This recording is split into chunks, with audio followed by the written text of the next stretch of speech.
Let me start mine here. Let me put you in. Oh, you are in full screen. Okay, I'm actually gonna make still a little crop adjustment, which means we're gonna be mute just for a second once I find the base, because I see now we've got the other cameras down there at the bottom. Shoot, which scene is this?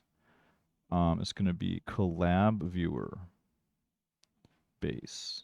This one. This is odd because I'm looking at myself on my screen and it's good, and then I look over at the one I'm streaming on you and it's delayed like a good maybe 2 seconds. So it's like it's kind of messing with my brain a little bit.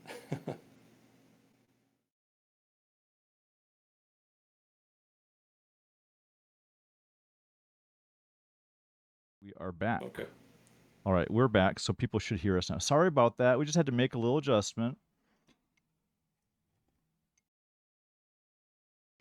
All right, I guess we're going to start with some Leonard Cohen, huh? Let me pull. Well, I guess I don't really. Well, let me have the music, even though we're playing it in a different key. um, Yeah, we're playing it in, what are we playing it in? D, right? D major, I guess. Yeah. Yeah. Um, Ingval is here. Wildcats is here. Tritops. You got people showing up in your chat. How's it coming through in your stream? I can't hear it, but it looks like it's going through well. Um, I've got Hira and Carter over here at the moment. Mario says he's got to run and mod for this other hack. Don't worry, Mario. I won't tell him you said that. Carter says it's coming through loud and clear on my stream. That's So great. That's great. And if they want to be especially listening for balance, people, I don't want my violin to cover the guitar, um, or one of the microphones to be too loud. That's my main concern. So just let us know, people, if you think anything should be louder or softer. All right, you ready to go? yeah, ready when you All are. right, D major.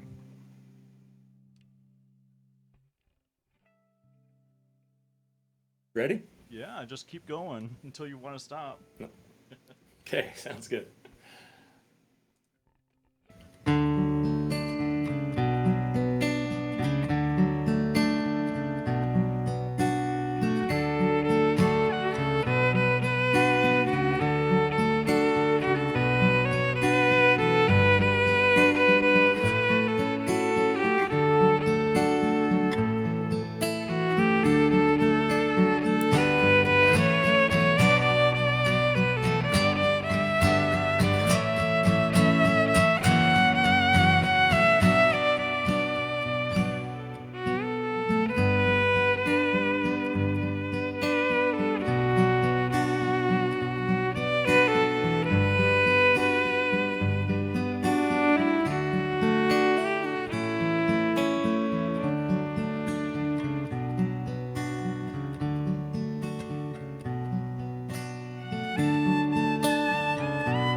I love that G major chord.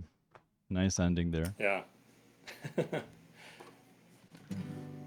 Welcome kind of like in, to end people. on an off, not an off key, but not on the ones. Sometimes it's fun to end on some other ones.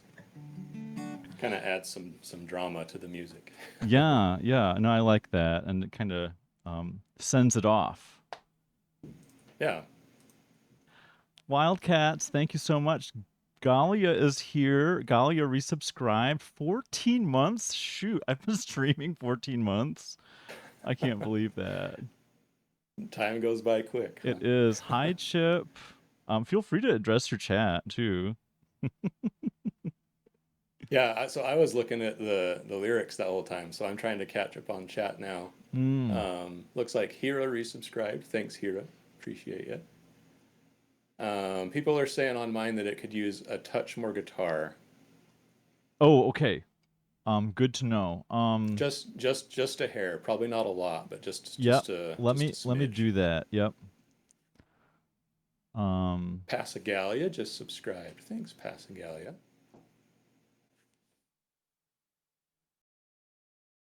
all V right. for Valleys in the house. Hello, V. All right. I just bumped you a bit. Not Okay. quite what it was when we started off last night. So we'll see how that is. Okay, sounds good. Show me art. Welcome Good to see in. Yeah, everybody. he says, okay, man, I must jam with you sometime. Had no idea. It is a nice mug. Everyone compliments on my mug. It's Oh yeah. local. I'm advertising the shop I walk to. When I have time during the summers, I like to go for walks and I stop at this coffee shop. Nice. You're not rocking the Stanley mug today, huh? You're doing No, that the has porcelain. water. It's behind the mug. Oh, okay. Gotcha. um, Chipperdoodle. Hello, Chipperdoodle. Thanks for the follow. yeah, people, if you happen to like what you just heard, there's a lot more fantastic guitar playing on Luke's stream. So go check it out and feel free to watch both channels. You can always turn the volume down on one. Yes, I would recommend turning the volume down on one of them all the way. Berceus is here. Let's see. I'm just catching up on chat a little bit. Well, let's see. And actually, I don't know if we want to be too caught up in the chat. I think we should have conversation too. Yeah, But absolutely. yeah. Do you want to? I have a question for Yeah. you. Okay. Hang on, my wife just texted me. What'd she say? Oh, she's getting a bunch of ads. Oh, is she? You need to subscribe, honey. You need Yeah. to subscribe. Support your man. I'm wondering how long have you played the violin for? um. Uh. I started when I was 3. That's how I'll answer that 3. question. Wow. I Oh yeah, you actually don't need don't to remember reveal my your yeah. age. I do, but it comes out on an annual trivia night. When I Ah, yeah yeah, okay. so I kind of see who's been paying attention. I do this thing on our channel called Fiddle Facts. Oh, you know. Yeah, Yeah, yeah. so sometimes I'll divulge embarrassing information about my personal life, Oh, okay, and then people gotcha. like I'll to have those. yeah. That's a channel redeem point thing, right? The fiddle facts. Yep, yep. Okay, I'll have to spend some points then. Hira, thank you for the gift sub to Galtar. There you go, Galtar. No more ads. I guess I should mark that as played. What do you want to do? Yeah. We've got. We can save these. Do you want to do a solo? Um, or do you want to do Sure. another duet? What does chat want? What does Let's chat let want? Fiddler's chat decides. So What if would you y'all like next? Do you want a duet, a solo from either one of us? duet, Galia says duet. Okay, do you want to do one that we both have prepared, or do you want one where I noodle around and try not to make your original sound worse? Let's do one we've prepared. How about Okay. that? Um, let's Ice see. Waters? Do you want to go right on? Blackbird is next. I've got that in the queue. Sure. Let's do Yeah, it. let's do Blackbird. Blackbird by the Beatles. All right. This is one I've been practicing a ton just because it's really confusing because it does verse verse chorus chorus and then it goes back to a verse. It's kind of like a weird order, Mm-hmm. and then it does kind of these different little things in between each one. So trying to memorize all of that. So hopefully I get it right. That is the thing about your channel because you play all these intricate fingerstyle arrangements Uh and huh. you're playing them all memorized. Yes, Yeah, I am. just the thought of that. I mean, I memorize music, but my whole list is not memorized. Yeah. That's a lot. Yeah, I think the reason for that, a lot of the reason for that, I think, is just confidence in myself. Like, I don't trust myself to play something sight reading it, so I just force myself to memorize it, and then by that time I can play it smoothly and without hiccups. And I think it's just kind of a personal thing where I feel more confident once I have it memorized. That I Mm. don't have to look at something else and be switching between looking at my hands and looking at a screen and things like that. So I think it just kind of gives me more confidence and uh, more ease of playing it, I guess. Yeah, I understand that. I think there was a time when I wasn't as experienced as a professional and um I was taught to memorize everything when I was a kid. But the more I work, like orchestrally, we sight read a ton, and we kind of, pardon my French, we bullshit our way around quite a bit. Uh-huh. And so I think I've just kind of gotten used to the comfort of not knowing how things are going or going to go, Yeah, yeah, and just trying to make it work out. Um, yeah. And I can definitely see that more in like a maybe a more like an orchestral setting where when everyone's following the music, if someone messes up, they can catch up with the music, sort of a thing. Whereas I'm like a solo, I've performed solo pretty much my whole life, and so it's only me that has to know it. So that if I mess up, I can just kind of improvise my way back to the song in a way, and I don't need to worry about getting back on track with what everyone else is playing. mm-hmm. Yep. So I don't know. I think for me, like, yeah, it's more memorization, and once I have it memorized, then I'm good to go for forever or whatever. Yeah. So Yep. it's kind of interesting, a different dynamic on learning songs for sure. Yeah, and that's something I felt in this one. We ran over Blackbird last night. Well, we didn't run over a blackbird. We ran through the song Blackbird last night in our We ran test through a blackbird. through a blackbird. Yeah. A very beautiful blackbird that is still beautiful and hopefully everyone's going to enjoy it. Because you're playing memorized and this one Yeah. the chord changes are kind of all similar. So Mm-hmm. I as long as we're really close, I can figure out what chord I'm supposed to be on. But if Yeah. you like do a different verse, we'll see what happens. Yeah. I should be pretty close to the sheet music. Um, I know that for me, this song is really hard to follow the sheet music because there's so many chords in so few words. So like if I'm looking at the words, the chords are changing like sometimes two or three times between each word. So if I try and follow like the lyrics with the chords above it, it's this long line of chords with the words really really spaced out. And so it almost gets more confusing than just trying to play it memorized. I just got called out for using a naughty word. Fifths commented on that. Just, of course, someone caught it. And one Yeah. of my Clip it. naughtiest, Clip it. yeah, one of my naughtiest viewers just showed up in chat. Dami, how are you Dommy doing? mommy. Yeah, Dami, mommy. All right, let's play some Blackbird. This is a great song. All All right. right, kids.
insert bird sounds here.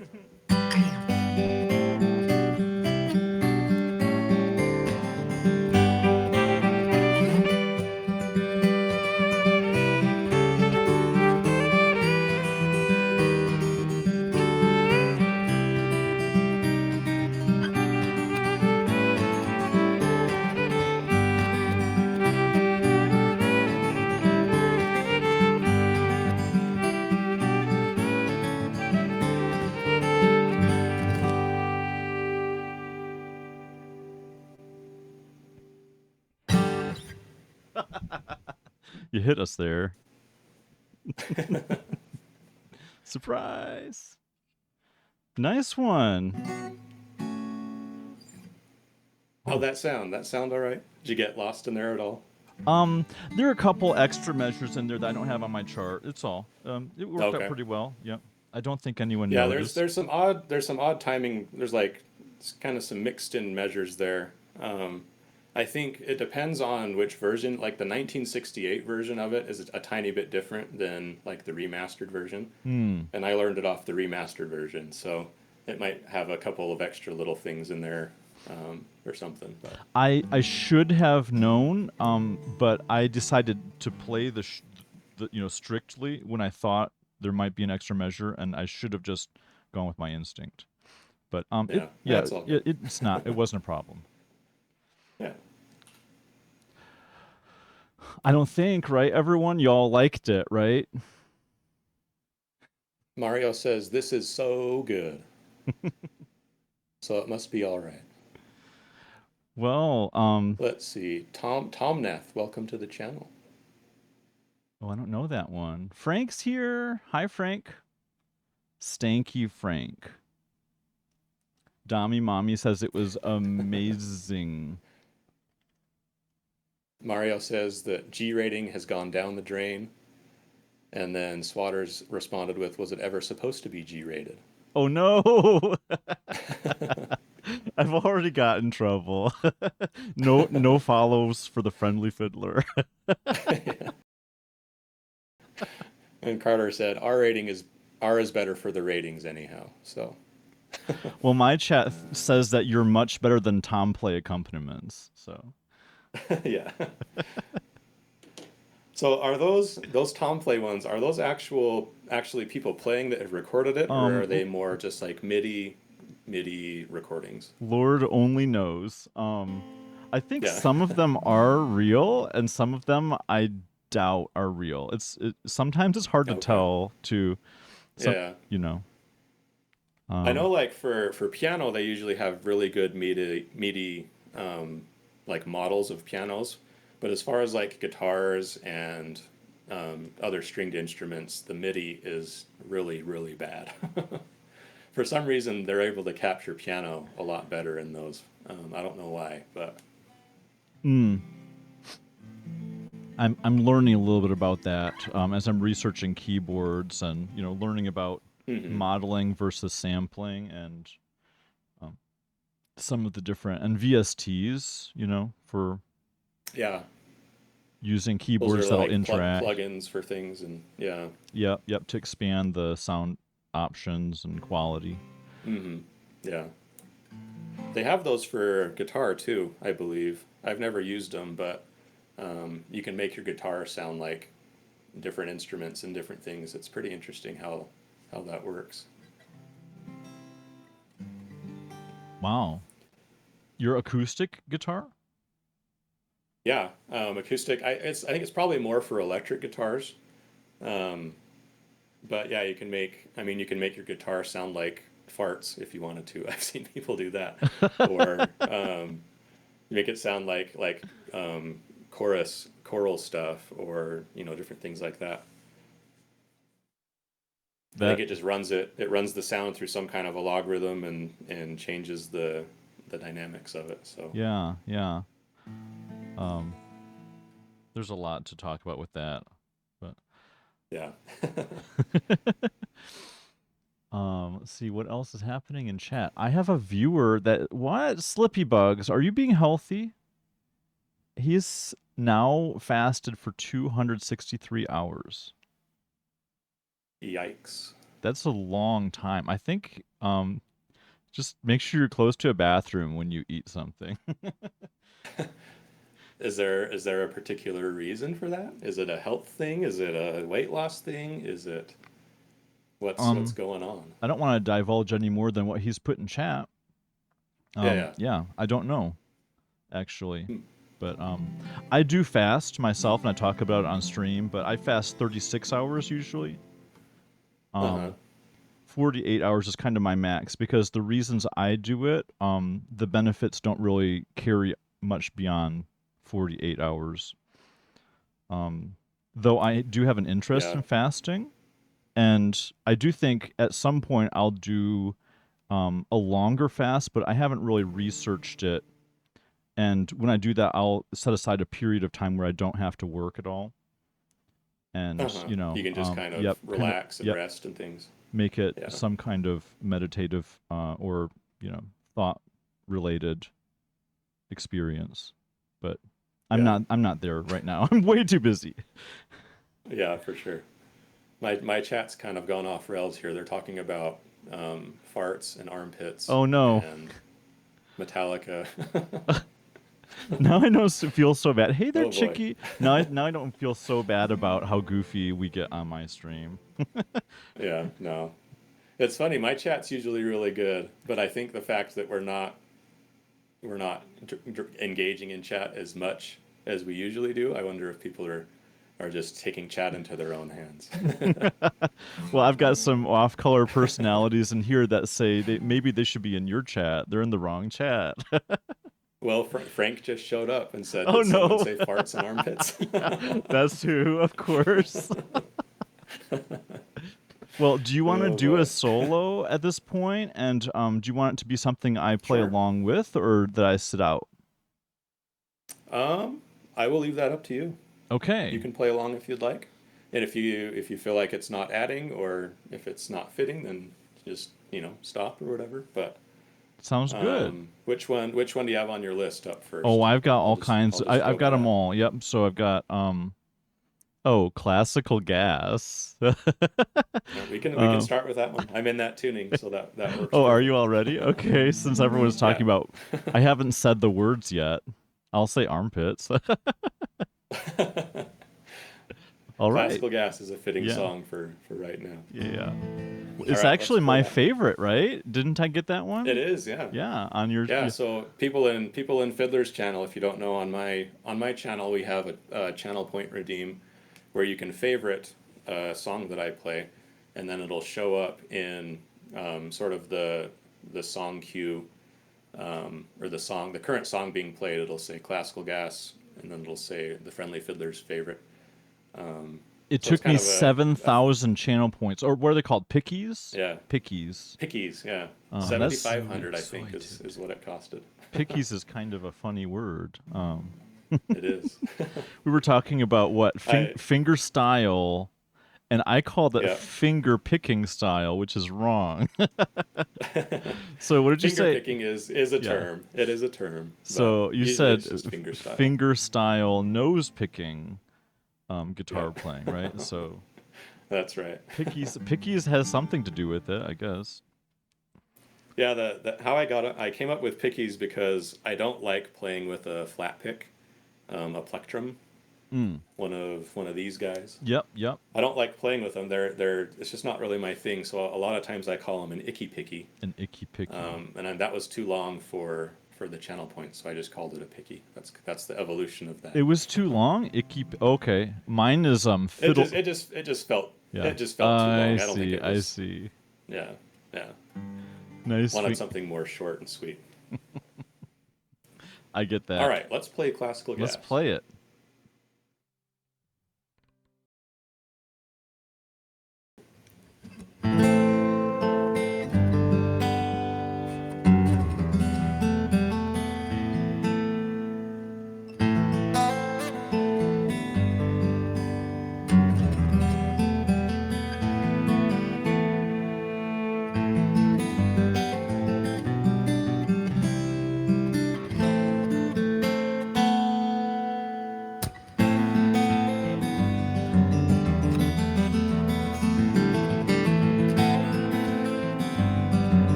awesome, man. That sounds Classical gas. amazing. Classical gas.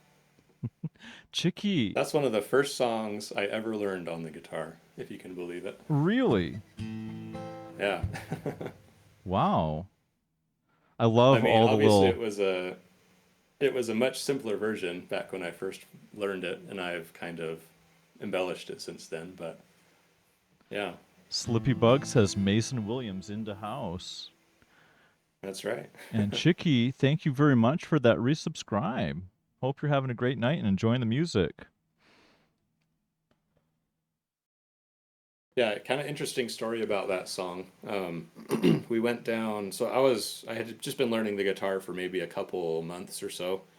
Um, and we went down to my family cabin, and I was getting really excited about the guitar at this point.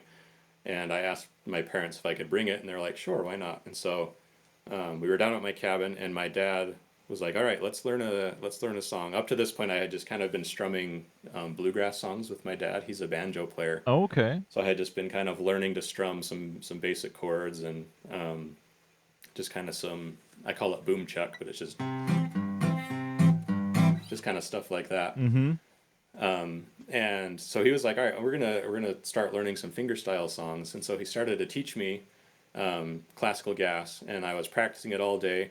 And I remember very distinctly, I went to bed that night, and I laid awake in bed almost all night, just playing the song in my head. Like, okay, I'm just thinking like, okay, my fingers go here. I'm plucking these strings, just kind of, virtually playing it in my head. And then I woke up in the morning and I sat down and I could play it. Are you It was like serious? That's I awesome. just been practicing it all night over and Yeah. over in my head, and that's kind of what it took to kind of click that, make that click in my head down to my fingers. Yeah. So So you're saying before that you were doing more strumming stuff? yeah, yep, And just strumming basic chords yeah. and some simple bass runs maybe, but that's about it. Yeah.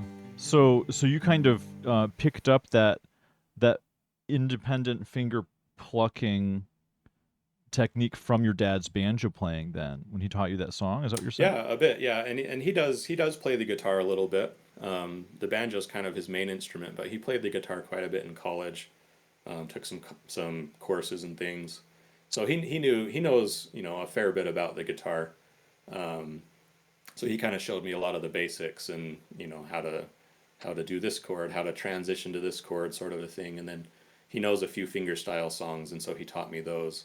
And then it was just off to the races from there. Yeah. I just learned pretty much from the internet and YouTube and just kind of learning songs piece by piece, simple songs, and then gradually just progressing and progressing to Tommy Emmanuel and beyond. So that's kind of how I got started with it and in the journey of the guitar Did for me. you because of his banjo playing, did you get into a lot of bluegrass when you were young? Or is Yeah, it I is did. or I is never got very good at the it. finger style, is that kind of a different genre of players? Yeah, Yeah. it's definitely a different genre, different players. Bluegrass is far more flat picking and strumming chords. Um, it's very cool music, and I really wish I would have stuck with bluegrass more, Mm-hmm. just because it's really cool music, and I love listening to it. But I kind of made a transition into fingerstyle, and then just kind of abandoned the bluegrass style, and I wish I wouldn't have now because now I play with a flat pick, and it just kind of makes me cringe, and I can't find the strings, and it's a struggle. Um, but yeah, I think I kind of just had to pick a direction, I think, back then of what I wanted to focus on, and that's kind of where it went. But Yeah. I, I asked because I love so many different acoustic folk styles. You know, uh-huh. like when I listen to your stuff, it reminds me of so many things that I'm used to hearing. You know, I Hmm. there's a lot of newer um, folk artists or acoustic artists, I guess I would say, who have a background in bluegrass. You know, I think Yeah. of like Chris Thiel or Chris Thiele. He Hmm. was, in Nickel Creek way back when he was a Yep. kid. Yeah. Nickel Creek. Yeah. They're just all three of them are fantastic. But he's also in that Yeah. Punch Brothers group, and they would do stuff like Radiohead acoustic covers of Radiohead, and Uh-huh. or they're a bluegrass quintet basically, right? That's the instrumentation, but they'd play like Yeah. Debussy, like piano pieces by Claude Debussy. He's a Hmm. an impressionist pianist from the early 20th century, Yeah. classical music. So there's all kinds of cool stuff, kind of, coming out of the bluegrass vein. And that's Uh-huh. just one. And fiddling is another. Jazz fiddlers and bluegrass and old time fiddlers. Um, Berkeley is a really great place where a lot of people have come out of that and done cool new things, Mm-hmm. using those kinds of acoustic and folk sounds. And it's not, the specific niche of fingerstyle playing, but Yeah. Yeah, definitely. a lot of Yeah, similar I've sounds. listened to quite a bit of Nickel Creek. I love Nickel Creek. He's the mandolin player, right? He plays the Yeah, mandolin yeah, in yeah. there, I believe. Amazing player. Yeah. I mean, he does everything, and everything he does is just amazing. Yeah, it's Uh-huh. a little depressing. Yeah. Should we play some more music? One Oh, I'm sorry. Go ahead. Yeah, Yeah. I was gonna ask you one question while we're on the bluegrass topic. What's the difference between violin and fiddle? Oh my It's the same gosh. instrument, right? Uh, I think that depends a little bit. I think now especially, fiddle players. I don't know. I'm not in that world, but I think there's a, Uh-huh. a lot more of a need to be amplified, and the actual quality of the instrument isn't always the same. My kind of when I was younger, I was told that fiddle players favor a flatter bridge. Okay. Yeah, because they tend to play on two or three strings, and you can sustain those strings more Uh, easily with a little. And classical players, we often like to play pretty loudly on a single string. gotcha. So I Yeah. was told that there may be a difference in kind of how you shape or cut the bridge. Um, Okay. my go-to answer is the spirit of the instrument is just different, you know. Yeah. Yeah, that makes sense. So with a flatter bridge, you can lay the bow down across multiple strings and do almost more chord shapes, right? As opposed to just single note melodies or whatever. Yeah, yeah, or even sustaining a drone and just getting more volume. Like if you're playing for dances or Mm. something, and if you Uh-huh. listen to like early 20th century fiddle recordings, they're the violin is more like a rhythm instrument than it Yeah. is a Yeah. melodic instrument. Hmm. Interesting. Like if you listen to Cajun and I'm thinking of what Zydeco, and early jazz. Early jazz had violin in Uh-huh. it, like a Dixie. If you can even hear it in Dixieland stuff, and it's more like a Yeah. rhythm instrument. Huh. Interesting. Twitching with tritops. I don't play Billy Strings. I love Billy Strings though. He's an amazing bluegrass guitar player. Um, but no, I don't know any of his music. I do love it though. He's absolutely fantastic. X Carter says, "So the friendly fiddler doesn't fiddle?" No, I don't. Someone was asking me if I'm the unfriendly fiddler, and I said that would be just too much irony. Yeah. What are I we think gonna play now? Uh, that was when you raided yesterday, it right? Someone was, yeah, asked you that. clear picks, yeah, yeah, yeah. Yeah, Someone was I think I suggesting, remember yeah. that. Um, what do you want to play now? You tell me. You've Um, got the song list open. I'm yeah, not looking at the song you want list, to so do "Somewhere Over the Rainbow"? sure, we can try that. I usually play this as a solo piece. Um, so I'm interested to hear how it'll sound with violin over the top. Can you remember what key you're in? Can you remind me what key we're playing? I play it in A major. Okay. One of my, Dami mommies, someone asked about the fiddling, and she says, "I do fiddle, just not with fiddles." Oh no. Oh boy. I fiddle around with a lot of things, I guess, like OBS and Fiddle with fidget microphones. spinners. Yeah. What are fidget Yeah. spinners? I don't even know. You don't know what fidget spinners are? No. No. Well, I guess you can look it I up don't later. fiddle with those. All All right, right, let's let's play a play pretty Somewhere Over the song. Rainbow. Yeah.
Oh, that was a blast.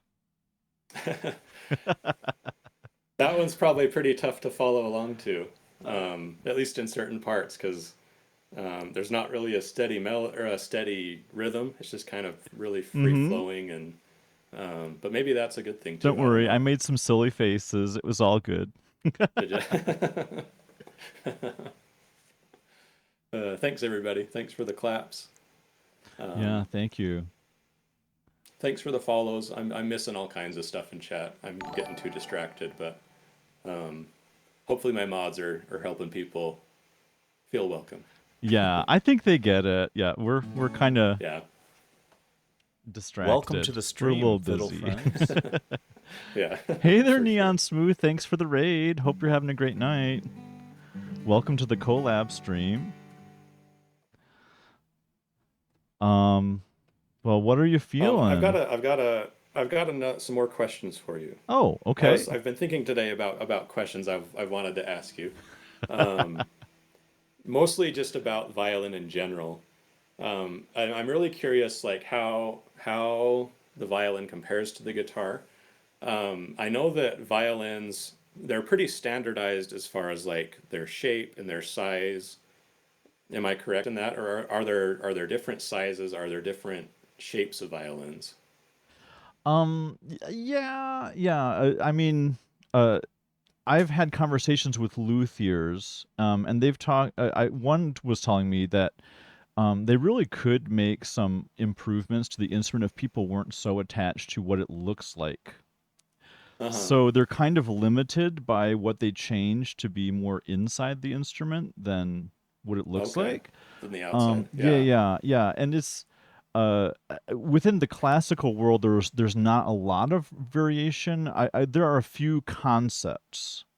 Uh Actually, huh. my acoustic violin is not the normal concept for. I mean, they're all very similar, but Yeah. there are two general concepts that are used in the classical world. One is the Stradivari, and the other is the Mm-hmm. Guarneri, and they have kind of two different approaches.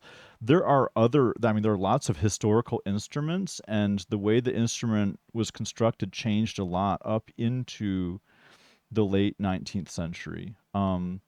The Okay. instrument we play now is really different from what it was when Beethoven was a kid. Yeah. A lot of the changes that we've kept happened during his lifetime.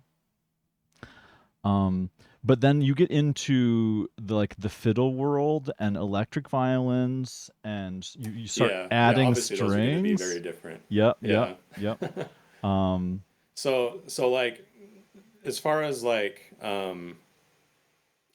modern day violins, like I know guitars come in all shapes and sizes. Some will have, a cutout down here, some will have the sound hole moved up here or different things. I've never seen anything like that on a violin. So it's kind of like curious. Like the sound holes on the violin, it's always kind of that S shape.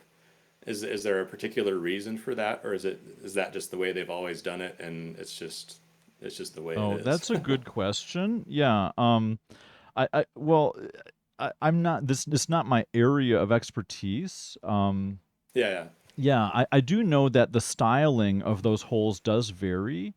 Um, so I couldn't even tell you specifics about which makers tended to favor bigger holes at the ends of yeah. the. Uh-huh. There's an F shape, Yeah, yeah. and there's a big Yeah, F, yeah. circle at like the bottom and the top. And Mm-hmm. some will favor a bigger one, and the whole shape will be different or even evolve over Okay. their career. Um, Yeah. like there's a Strad that's made that doesn't have the corners, so it's more like a guitar shaped body, Mm. that doesn't have those sharp Mm-hmm. corners. um Yeah. there's more experimentation with size and shape in the viola construction, and I've seen Mm-hmm. violas where they've made the shoulder where the hand has to shift past to go high, um Hmm. so that it's smaller, and then the back shoulder bigger. So I've seen a lot of Yeah. different experimentation with the shape of the viola body. Um, but Hmm. Interesting. yeah, yeah, that's a. I don't know if that gives you As kind of a as far general as sense. Yeah. Yeah, yeah, for sure. As far as like strings go, can you get strings like in different gauges and like coatings and different things like that, or are the strings pretty standardized too? Um, yeah, you get a lot of variety. Yeah, you can go with a lighter gauge or a heavier gauge. Okay. Yeah, and Yeah. it's all it depends on what kind of playing I'm going to be doing. I have strings that I Uh-huh. like, but like if I'm going to play an orchestral audition or if I'm going to play a chamber recital or a solo Mm-hmm. recital, I will try some different strings, and I have a sense for what kind of gauge and um type I like. When I'm doing orchestral auditions, the problem with solo strings is that they're too interesting. And what I mean by that is Mm. we talk about the articulation, the beginning and ends of notes.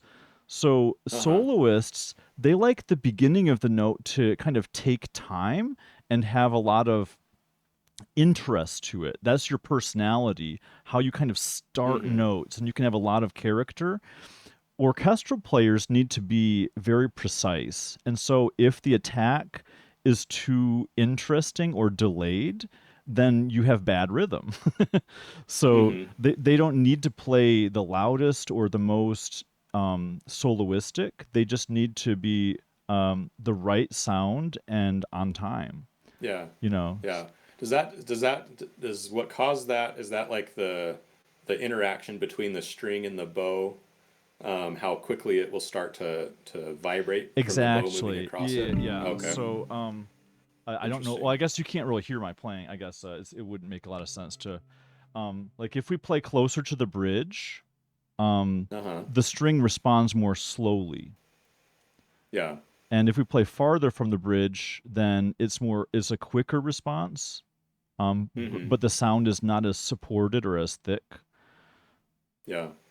Huh. That's a big That's fascinating to conversation. me. Yeah, that's really interesting. It's similar but so different from the guitar.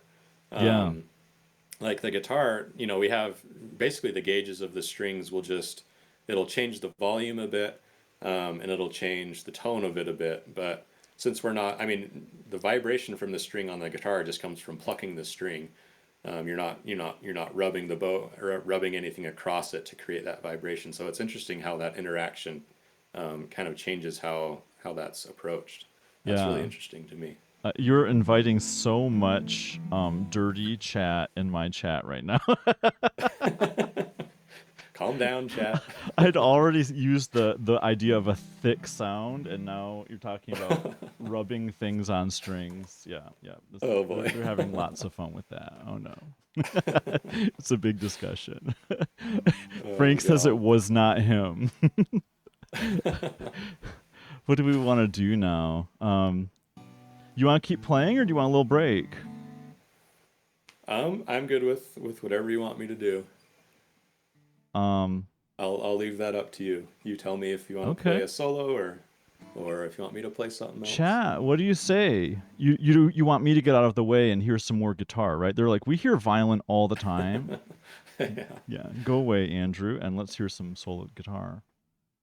What is that? Garden Girl, have a good sleep. Thanks for stopping by. Um, I let's see. What do I have for solo stuff? I hate to get all my solo stuff in first, and then we're left with all of yours at the very end. We got to Uh, mix it in, I think, a Although little bit. maybe, yeah, I mean, you go to bed sooner than I do, even though I'm 2 hours ahead. Yeah, true. You could stay up and keep Yeah, playing. yeah. Whatever you want. I'm good with whatever. Well, we were just talking about the history of violin construction. I'm gonna do an interesting thing. I'm gonna play some Bach here on a Okay. 5 string electric violin. Um, so when I was picking my solos, I thought it would be nice to kind of do a variety because we do so many different things. We were gonna Yeah. get the improvised duets and song covers, and I put a little anime in there, and I thought I'd do one number by Bach. So I'm gonna do that next. Sweet. This is the third movement from Bach's E major sonata for, actually it's for harpsichord, but I'll be playing with a piano backing track. The E major is the adagio from that, so that's on the cue, and I'll take it away. Oh, you know what? I'm gonna. Do you want the camera to show you while I play? I'm absolutely Um, fine to do that. I mean, I don't care. Whatever, whatever you want. If you want to go full screen, that's fine. Okay. If not, that's fine. I'll sit here. You can Oh, see my reaction if you want. I'm gonna leave you because my camera is showing a big pile of music. Okay. All right, here we go.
I was nervous.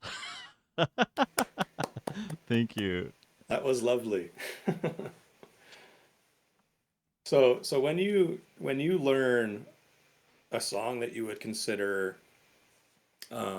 complex or difficult, um, or a piece that like really challenges you, like what do those challenges look like? Oh my gosh. What are those obstacles that hinder you when you're learning a difficult song? I'm curious. Oh yeah, yeah, that's a great question. It depends on the kind of music. Uh-huh. Um, so if you're talking about like solo violin or virtuoso repertoire, um, it, it if you're playing like I find if I'm playing unaccompanied stuff, it's Yeah. polyphonic. It means we're playing two, three, or more notes at the same time. Uh-huh. And those kinds of chords are often peculiar. I mean, there are conventions within that style, and Mm-hmm. it's easier if you're playing a lot of that music because a lot of the skills transfer from one piece to another. If you play a lot of orchestral music, you don't have to do that, and Yeah. so it really depends. But uh, some orchestral pieces are very difficult, and I've spent years playing. For example, um, for me, the Schumann Scherzo, it's the scherzo movement from Schumann's Second Symphony. It's deathly hard, Mm-hmm. and that's Is just it more speed? Is it just the yeah, note sequences? yeah, Like what yeah. what makes it hard to It's play? the note sequences are very difficult to hear and play in tune. Mm. Uh-huh. And the stroke is also really challenging because the bow has to come off the string at varying amounts, and so Mm. timing that stroke so that your rhythm is consistent and you have some kind of phrasing, but um, tempo and rhythm are really important in an orchestral playing, and the quality of Uh-huh. your stroke is really important. When you play Hmm. solo stuff, you kind of have a lot more freedom, to shape it. What is going on now? Oh, Mario he said, yes, time your strokes well. Oh no. See, it's not just mine. I was kind of thinking about this, I try to hold on to the idea that we're a wholesome stream. We're pretty Yeah. wholesome. I'm well intentioned, but I was thinking Yeah. is more like I think your channel. I thought until something like that. I guess you can't really control chat. Um, Yeah, it's all good. There's only so much you can do, right? that you tend to be more actually wholesome, and I talk about being wholesome. No, Although that's really interesting. you've Yeah, t- I've often wondered about violin pieces and just how, from my perspective, not being a violin player, like they sound more simple. I know they're not, but just to my untrained ear, you're usually only playing one note at a time. So in that sense, I feel like it's easier. But also I'm looking at the bow movements and how you have to change the angle to get to different strings and things like that. And I'm like, wow, it's far more complex than I first thought. Mhm. if that makes Yep, sense. yep, yep. And I think the nice thing about playing a lot of music, I think I struggled with this as a student because I just would put so much attention into every piece. And really, what Uh matters huh. is how you play the violin. Yeah. And when you learn a lot of music and you work for years, then your relationship with individual pieces kind of fades a little bit. I mean, there are pieces I've Mm-hmm. played for a long time and I know really well. But I think learning a lot of music has helped me focus more on how I play the violin and how I Yeah. change the way I play the violin for different repertoire. Mm-hmm. Which is a weird art because in popular music, it's more about knowing musical styles and improvising in those styles, and like I'm thinking of like bluegrass and fiddle, there are all these kinds of ornaments and strokes and Yeah. figurations that are Uh-huh. idiomatic to that style. and we don't classical musicians don't generally improvise. We play very Mm-hmm. specifically, so our creativity is more about how we shape the sound and make the note sound, if that makes sense. Yeah. Okay. Interesting. So you want to play some more music? Yeah. Let's play some more All music. right. What are you feeling? We have a few. Twitching with tritops makes a good point. She says also a good violin makes it look easy. A good violinist Uh, makes it look easy. that's fair. Yeah, I think that's definitely true. I think that's true for any instrument too. Like guitar, I watch some people play the guitar, and I'm like, it looks so easy, and then I try and do it, and I'm like, No, that's not no. easy. But yeah, let's play some more music. What do you have up Let's next? What are you see. thinking? We already did Somewhere Over the Rainbow, right? Raditaz is Yes. here. Thanks for oh my gosh, 14 months. And I trust that we've got some people in chat who can do shout outs. We definitely need some shout outs. Um, so we played that Bach. We played Somewhere Over the Rainbow. I have You Are My Sunshine, Sure, we can do that one. which I was just researching when I put it in the queue last night. I had Paul Rice as the composer. Uh-huh. Apparently that's all debated, and there was an article written about, yeah, who actually wrote it and who sold it to whom, and Yeah. I yeah, think I read that same thing the other day because I was adding that to my song list because I made like a little loop of it that I plan on playing on my channel, and I was like, who wrote it? And it's like, well, this guy is credited with it, but there's debate that this guy wrote it, and then they sold it to these people, and it's like, ah. yeah, yeah. So I put in there Paul Rice, who's the guy who sold it in the first place Uh-huh. to that duo that recorded it, right? Yeah. And they were originally credited with it. But of course, that was not unusual for the time to have someone write a song and you buy it from them. Um, Yeah, exactly. but then there's that story of Oliver Hood. Gibson Mm-hmm. Lens is here. Thanks for the raid, man. How was your stream? We're doing a collab, so I'm gonna kind of let my mods take care of everything. The E flat guy, everyone, hi. We're talking about "You Are My Sunshine," so I put in parentheses Oliver Hood, who is the other one, whose family claims he wrote it before Paul Yeah. Rice had it. Um, anyway, I don't know who actually wrote it, but it's a pretty song. What key are we Yeah, doing it's this in? how old is it? It's really old, isn't it? When was it first written? Like 1930s. 1930s, yeah. Yeah, I think one of the claims is 1937, or Mm-hmm. sometime in the 1930s. I think it was first Yeah. recorded in 39. Huh. Yeah, I feel like, especially like those really old folk songs, like no one knows even who wrote them, just because they date back so far that it's like it was Mm-hmm. never even accredited to a person. So Yeah, when I go to put those in the song list, I'm like, what do I put here? That yeah, makes me put something in here. yeah. Or what should I be obliged to put in here? To credit Yeah, the right people, which yeah. is Who do really you who do hard you to give the do. credit Yep, to? yep. Yeah. All All right, right, let's let's play. What play key are we "You doing Are My this in? Sunshine." We are doing this in E, E major. Okay. Does that work for you? We I can think change it so. if Yeah, I think that works. Did we even okay. practice this one? I don't remember if we No, did. we did not. Oh, we didn't. Okay, that's This why I can't this is remember a playing it. I'm gonna play it for a while, and you can play it too, and we'll see what happens. Sure. Yeah. So you take the melody, and whenever you stop, I'll start playing the melody, I guess. Yeah, or play it at the same time, harmonize with it, Yeah. whatever you want to Yeah. do. Yeah. I just kind of arranged a quick 5-minute fingerstyle arrangement of this. Um, so we'll see how it goes. We'll just kind of jam out to this one for a minute, and we'll see what happens. Yeah. Yeah. So there's a peek behind the scenes for all y'all. You Yeah. can see how much we Also actually for plan. yeah, and for everybody listening, I can't hear Fiddler play at all. So I'm playing to myself, and then Fiddler's playing over the top, but I can't hear him. So I'm trusting that he does a good job.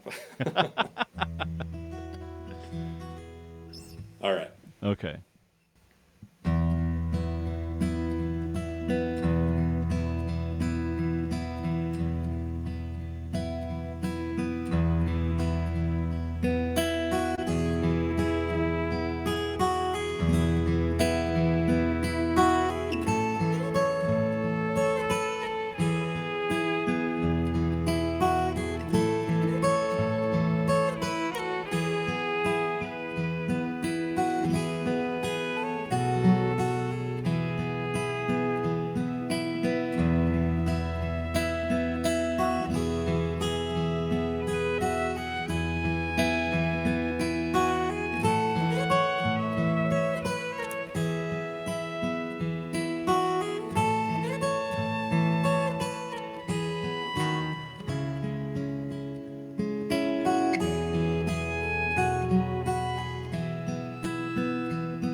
Beautiful.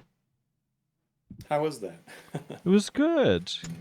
Just I love the sparkle of that acoustic guitar sound. Yeah. Yeah, I'm really excited to watch this VOD later so I can actually hear you playing along with me and enjoy it in its fullness, you know what I mean? Sure. Well, we've got so much For those of you watching happening. on the guitar, I actually capoed that just 5 of the strings I capoed so that I could get a drop D tuning. I could get that drop D feel without actually having to tune to that little guitar trick for y'all. All right. I feel like we should keep the music going. Do you want to play something else? What do we Sure. have here? I think we've only got one more duet, right? Except for Noodly Improv. Yeah. Um, Yeah, I think so, right? The James Taylor one is the one we have left. yeah. You want to save that? Yeah, let's save that one for a little bit. What time is it? It's 10 coming up on 10 p.m. for you. Yep. Okay. Do you want to do a little solo set? Sure. Yeah, I can do that. Okay. Let me move you to this screen. So it is you on display now. What do you want to start with? What do we have on the list? I can't even remember now.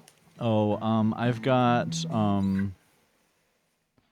Catching the Light, Berkeley Springs, Horizon, Promontory Point, East meets West. You added Aerial Boundaries, which your chat Mm, expects, um, yes. and Lewis I and almost Clark. forgot to add some Michael Hedges. Okay, yeah. Let's do Lewis and Clark up next. Sounds good. That's a fun one. It is. It's I, one of my favorites. I love music that can paint a picture in your head without using words. I think if a song can do that, then it's a special song. I might leave it on split. We'll see. We'll see. Um, do you want to go ahead and decide You might want to. what your next song is? I might. Yeah, that one has some stuff I might like to play along with. We'll see. Okay. Do Yeah, you know for what your sure. next song you'd like to do? I'm thinking probably 2 to 3. Okay, let's do Lewis and Clark. Then let's do after that we'll do let's do Horizon, Okay. and then let's do East meets West. Perfect. Let's do Lewis and Clark, then East meets West, then Horizon. Does Okay. that work? Yep, that works. Okay. All Just set thinking here. tuning wise, that'll be easier to Okay. just change tunings Yep, for that makes those. sense. Okay. And I might switch the camera and I might play, I might Okay, not. yeah, So, yep, just take it sure. away and Do enjoy it. Do yourself. whatever you want. I'll Yep. just I'll just start playing these.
I thought you were going to Thanks, do a everybody. hit at the end. I thought about it. I was thinking about it. Yeah, I really like that song. I like to throw in kind of some little taps and things just to kind of imitate like some sounds of nature or just Uh-huh. kind of give it some ambiance.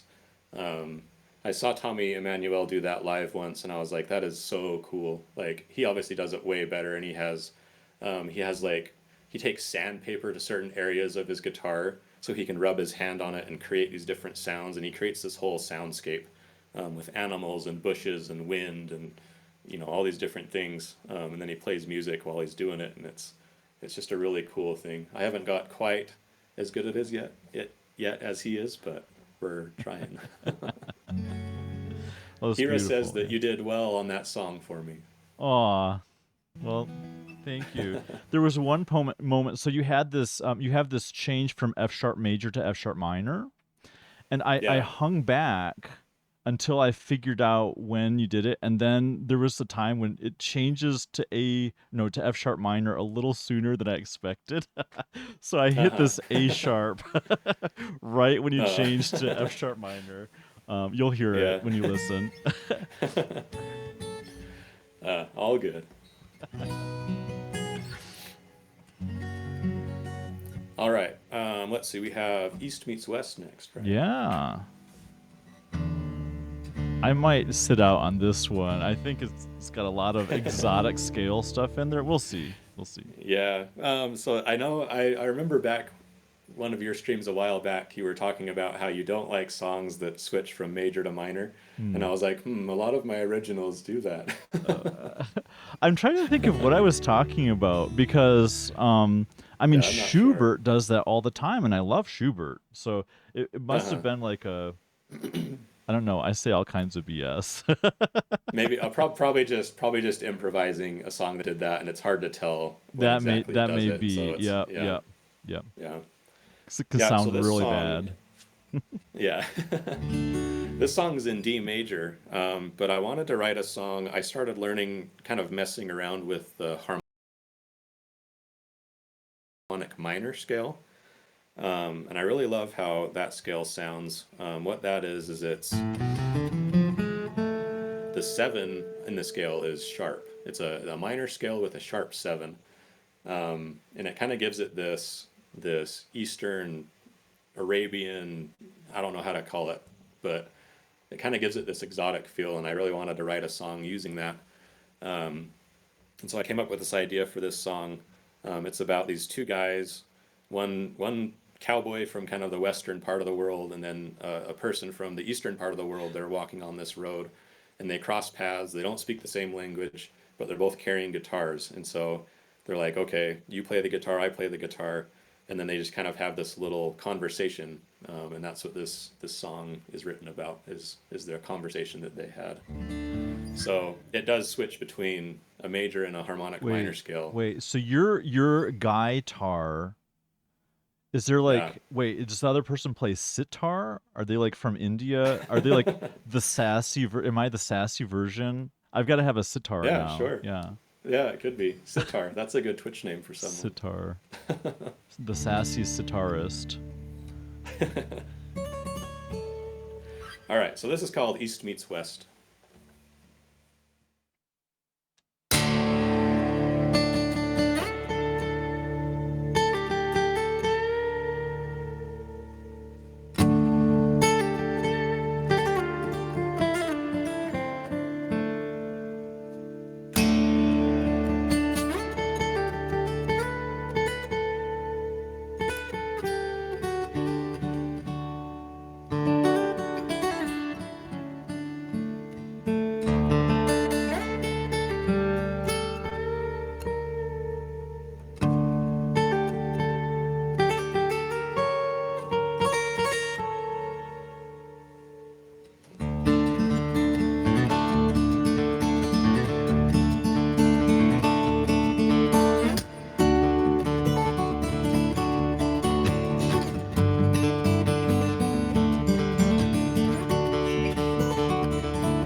was awesome.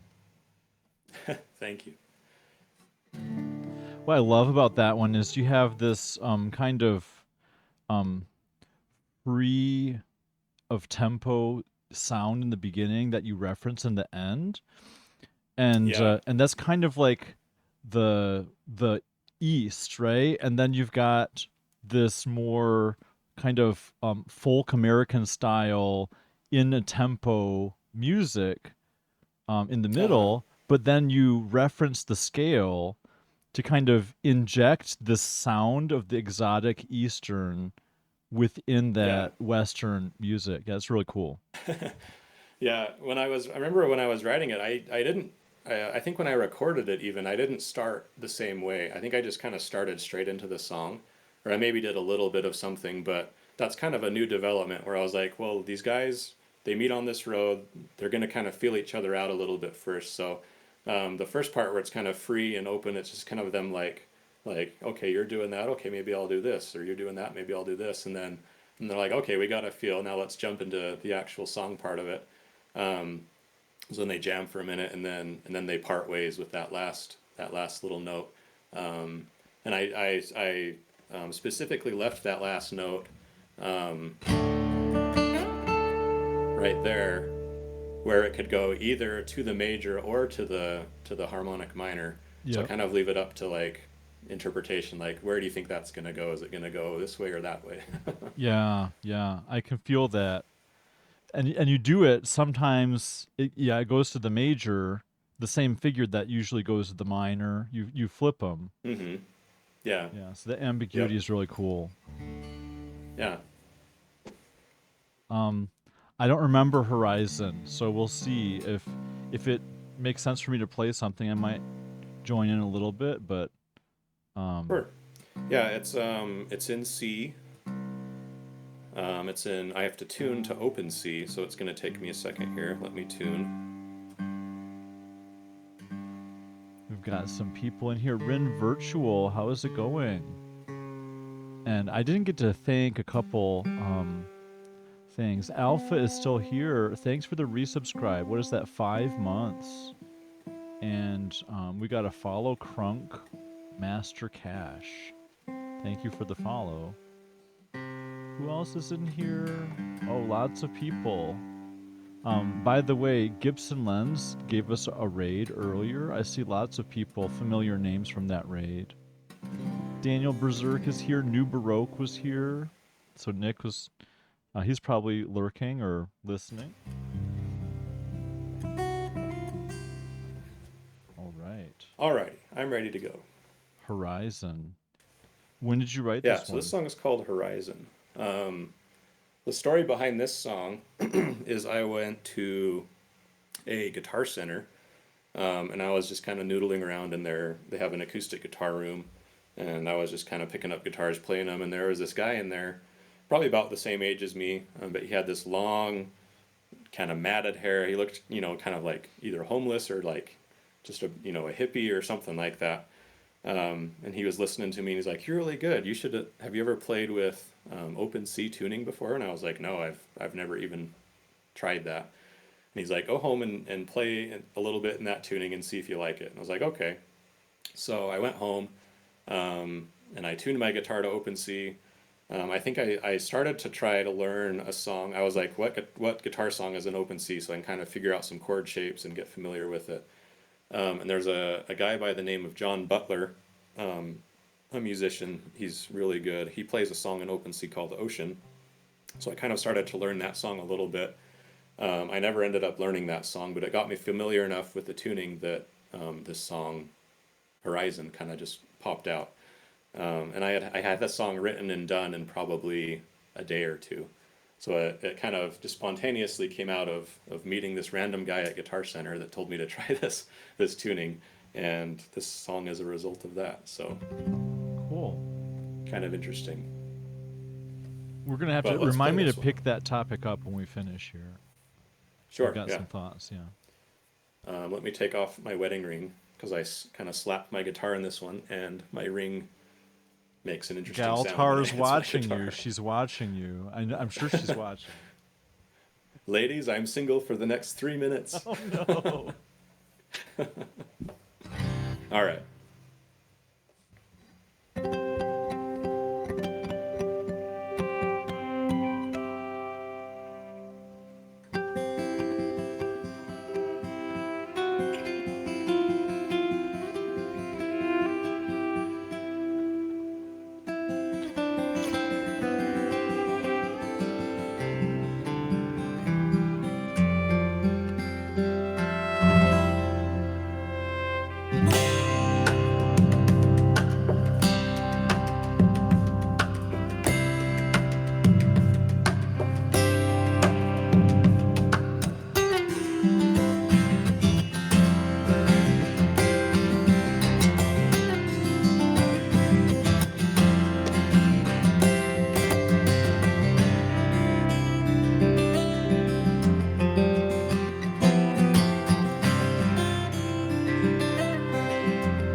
Nice. That was fun. Were you Love jamming that. along to that one? Oh yeah, yeah. Nice. Especially when you went to the percussion stuff and I could just play anything I Yeah. wanted. Yeah. It's just an open C chord with percussion. So, Yeah. yeah, go wild. I love that open C sound. Yeah. Yeah, open tunings on the guitar are an absolute blast because you can just you can just strum anywhere pretty much and it sounds really good. um, like there's so many open strings that it's really easy to play. You can just slap like the 12th fret harmonic and it just rings out a nice C chord. Or if you're holding like a different chord, like it just always sounds good. Everything just Yeah, kind of yeah. harmonizes together. It's kind I don't know if So, you use that word pedal point. We use a pedal point or a pedal tone. It's a uh-huh. drone. It's just a fancy classical word for drone. So you can Okay. leave a chord sustained and have the rest of the music go through other Uh-huh. chord changes over that sustained chord, and it Mm, sounds great. yeah. Basically, yeah. Huh. So it's like the pedal on the piano, right? There's a pedal on the piano Yeah. that does that. Yeah, or Uh, actually if you think of like organ music would do it a mm, lot where they could sustain yeah. these long tones and then Uh-huh. play other chord changes over top of that. Yeah, yeah. Yeah, for sure. But what I was thinking about is, in the classical or in the violin's history, there used to be a lot more experimentation with tunings. Uh-huh. Yeah, like even Paganini was well known for experimenting with certain tunings. Um, virtuosos in the early 19th century would do that. And there's a really cool collection of pieces called the Mystery Sonatas, Ooh. written back in the 1600s by a Catholic violinist, not Justin Bieber, Heinrich Ignaz Bieber. And yeah, there's one that's really famous, but it doesn't use the tuning. The Mystery Sonatas, there are 15 of them, and they're all based Catholics. I don't really talk about religion on my channel, but Catholics. This is just history of the music. Um, they have the Rosary, and then the mystery of Christ's ministry and his crucifixion. So there are five for each of those three, like the Rosary, and then I don't even know. I'm not Catholic myself, but there are 15 of them, and the one that he does all different interesting tunings of the strings. We Mm-hmm. call it, the word we use is scordatura, and it just means that the instrument is tuned in a different way than normal. And Yeah. there's one, like the one that's about the crucifixion, where the middle two strings behind the bridge are actually Mm-hmm. crossed. So he where the, I don't know if you can see, where Yeah, yeah. I've got five strings, but there are usually Uh-huh. four. So the second and third strings behind the bridge, he instructs the player to attach one string where the other string goes. So there's a crisscross behind the bridge. I've What never, what does yeah. that what does Well, that accomplish? I think it's partly symbolic, but he does Oh. have sometimes strings tuned very high. I've never tried some Uh-huh. of the tunings. They're really cool pieces, and I mean they're just great music, regardless. Huh. I've played around That with a sounds couple super of them, interesting. Yeah, but I'll have to give those a listen. That sounds fascinating. the classical world, we've got this kind of set repertoire, and it's all meant for violin tuned a certain ways. So we're not really experimental, but in Mm-hmm. the popular and the folk world, there's a lot of experimentation with tuning your instrument differently, and because people create their own parts and improvise a lot more, I think it gives room for experimenting with that in ways the classical world Yeah. really doesn't allow for. Yeah. So speaking of virtuistic, how do you say that word? Virtuosic. Virtuo virtuoistic good violin players. What would you say is like some of the defining traits between someone at that level versus like a professional player? Like what differentiates a virtuoso Oh my to a gosh. professional Um, in your opinion? I'm sure that's probably a very subjective question, it is, I but think, I'm yeah. curious. I do think that the real, I mean, I don't know if Bersus says virtuoso just plays perfect. Yeah, that's probably part of it. Yeah. I have worked with people I would call virtuosos. Um, to me, it's I heard one person describe it as, it feels like it's not a question about whether or not they can do things. It's just and I've worked with people where it feels like that. Is they don't um as long as they know what they're trying to do, you say, "Can you do it like this?" And they just, "Oh, okay." And they just do it. Yeah, As if, yeah. it's like as easy as speaking it almost, right? Exactly. Yeah. Yeah. I don't know if it's truly a thing or not. In the 19th century, there was a fascination with genius, the idea of genius, Uh-huh. and that kind of comes into play. Like violinists that people did not consider to be geniuses would be depicted with smaller foreheads, and Hmm. a bigger forehead was equated with having genius. Being Interesting. a composer of great merit was equated with being a genius. Yeah. Only men could be geniuses. All kinds of things. Yeah, yeah. I mean, that's still true, I think.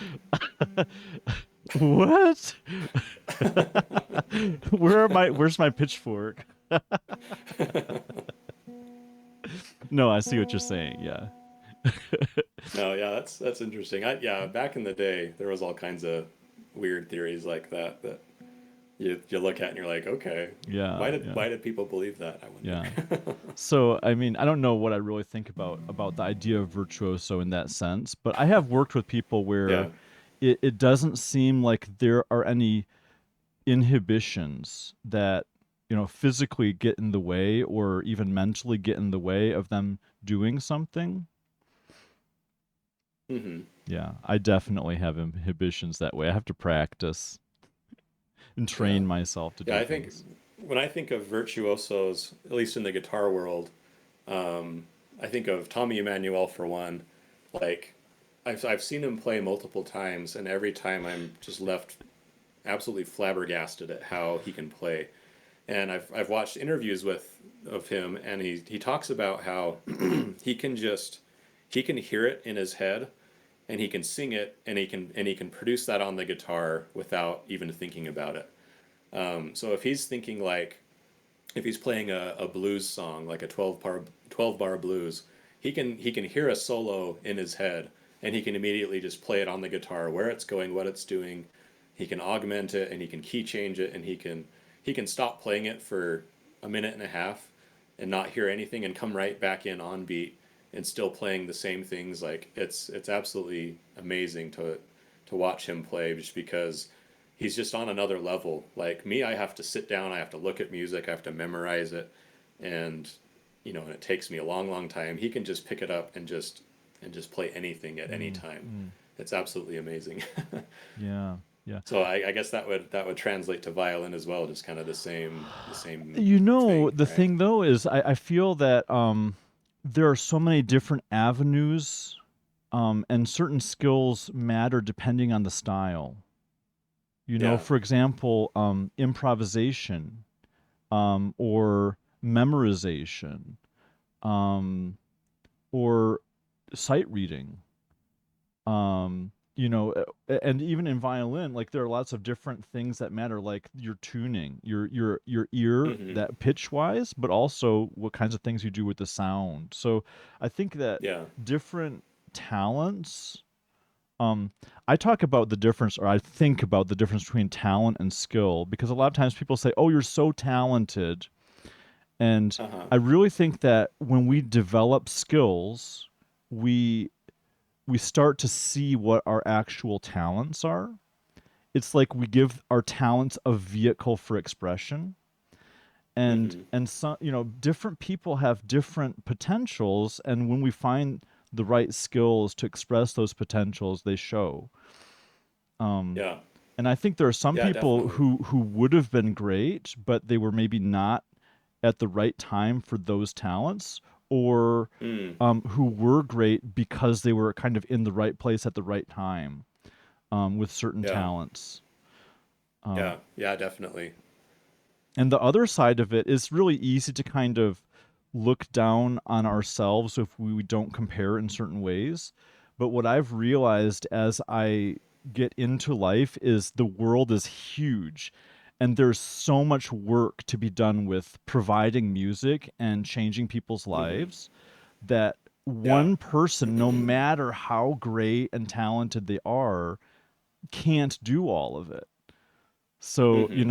we all really need to connect with other humans and be available for the situations that need us.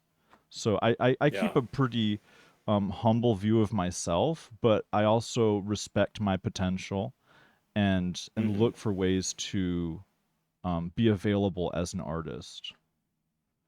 Yeah. I think that's great. Like I'm the same way. Like and I often find myself comparing myself to other guitar players. I'm like, oh man, I'm not as good as him, or I can't do that. I'm not even close to that. But at the same time, like I think people just appreciate the music, and um, they appreciate the attempt. And I think no matter how good you get, even if you were considered the best player in the world, I think you'd still look at other musicians and you're like, man, I wish I was a little bit better at that aspect, or I wish I could write songs a little bit better, or whatever it might be. I don't think that feeling ever goes away.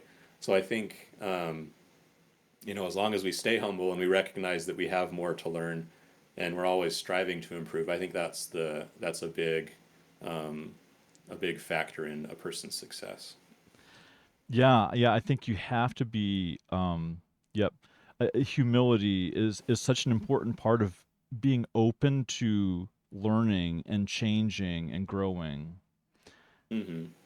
Yeah, for sure. Do you think I've been thinking about this lately? Do you think people are born with talent? A lot of people will often say, "Oh, he was born with talent." What do you think about that? I definitely think so. Do you? Yep, yep. And not everyone is meant to do anything. Hmm. Um, and what I was actually already thinking about before you said that was when I was 19, I went to a summer festival as a student. Um, and I was really serious and really kind of just focused. And I had this lesson with a teacher, and she asked me this question. She says, "If something happened to you," she gave me a story because she's a great chamber musician, and she was cutting bread dough at home the Hmm. same day as she was going to play a concert, and she cut her finger to the bone. Ooh. Yeah, she did not play that concert, of course, but it kind a lot of things went through her head, and she realized that something could happen, and she would never be able to play again. Mm. And she Yeah. asked me that question: if something like that happened to you and you could never play again, would you be able to continue living? Mm. Because she sensed, I think, how serious I was, and Yeah. that was the That's like, yeah, beginning. it's like your whole life. Yeah. Yeah, that was the beginning of me realizing that I cannot invest my sense of self-worth in what I do. And actually, Hmm. the kids, I teach a lot of kids, and I see who kind of turns into a fine musician, who doesn't. It's not always Yeah. about talent. It's usually not Hmm. about talent, actually. Um, Yeah. but I find the kids that don't take themselves too seriously, and they're not trying to be perfect and control themselves, but they're kind of goofing off and trying things, and they see Uh-huh. how it works better than if they're trying too hard. Yeah. It's not about Yeah. not working, it's about not trying too hard. Yeah. Yeah. I think from what I've been thinking about this, I don't know that I agree that people are necessarily born with talent, but I think they're born with a specific interest in something, or yeah, like an interest, or I can't think of the word now, but I think that once you find that thing that you're really interested in that captivates you, then you engage with it, and it's fun, and you practice it, and it's enjoyable, and then it blossoms into this talent.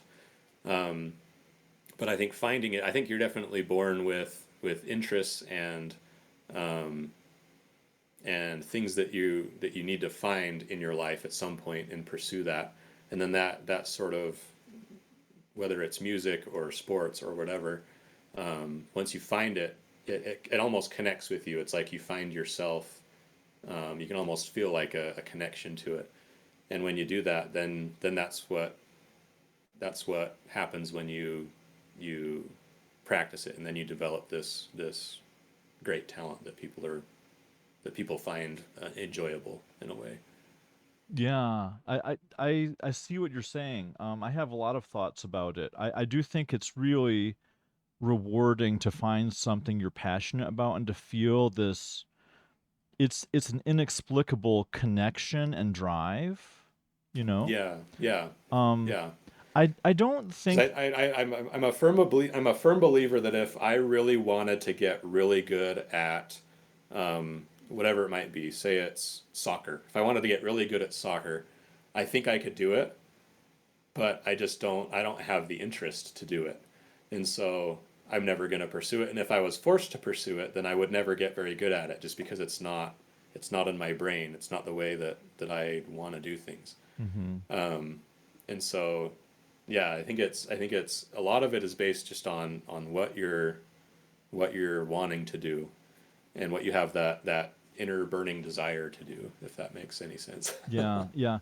I do think it's important for people to find meaning and purpose in what they do, because there's Yeah. no substitute for actually deriving joy from what you're doing, you know. Yeah, for sure. Yeah, So definitely. whenever that's one question I often ask people when I'm getting to know them, in some situations. If I feel comfortable, I'll ask them if they enjoy what they do, Mm-hmm. because I meet a lot of people who suffer, and I think needlessly. I mean, you cannot every situation is different, and I can't make any assumptions about a person's situations, but a lot of times, because of the way the economy and society are structured, people feel Mm-hmm. they need to make certain choices and do certain things with their lives in order to Yeah. survive. And I just think that's tragic to see people living in such um, unhappiness, try, Mm-hmm. doing Yeah, what they for sure. feel they need to do to survive in society. So I Yeah. always encourage people to continue evaluating their situation and looking inside of them to see what does motivate them and inspire them. Um, Mm-hmm. What makes them happy? What brings them that yeah, happiness? yeah, Yeah. because I know that it's possible. And I want everyone to experience that joy. And it's not that we Yeah. all need to do a certain thing, but um, yeah, that's a really great conversation. I think we could talk a lot about Cool. that. But Yeah. we also have plenty of music to play. Yeah, let's play some more music. Yeah. So, That's what the folks are here to see or to listen to. yeah. Well, I think this is fascinating. And I think the conversation is different when there are two of us here, Yeah. you know. Um, let's see. Do you want to go ahead and do this, James Taylor? Or Yeah, do you want to let's do save that. it? No, we can do that. All right. Let me make sure I'm in tune here.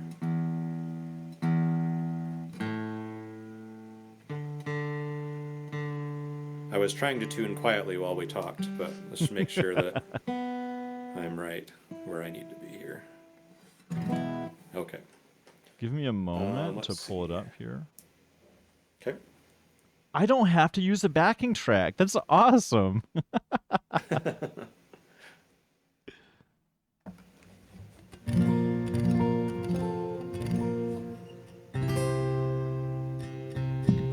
Let's see. I play this in C, I think. Yep. Yeah.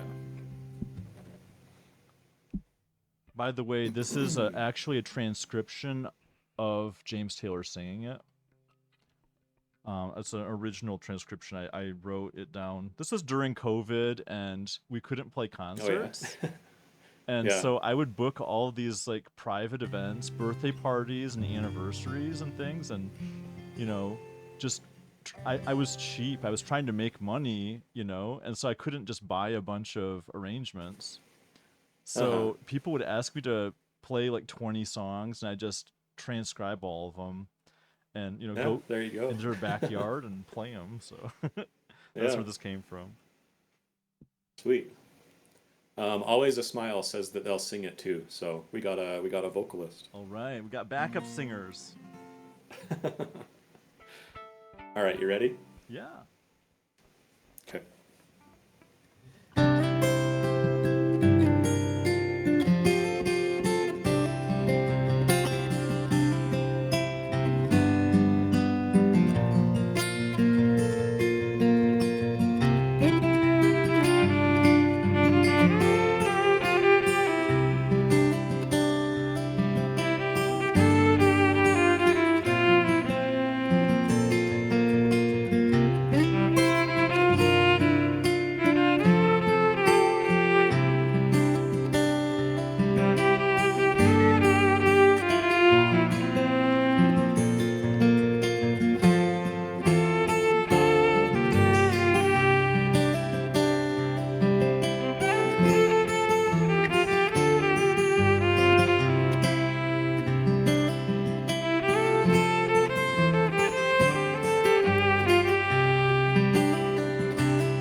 So great. What a great song. Yeah, that's a fantastic song. I love that one.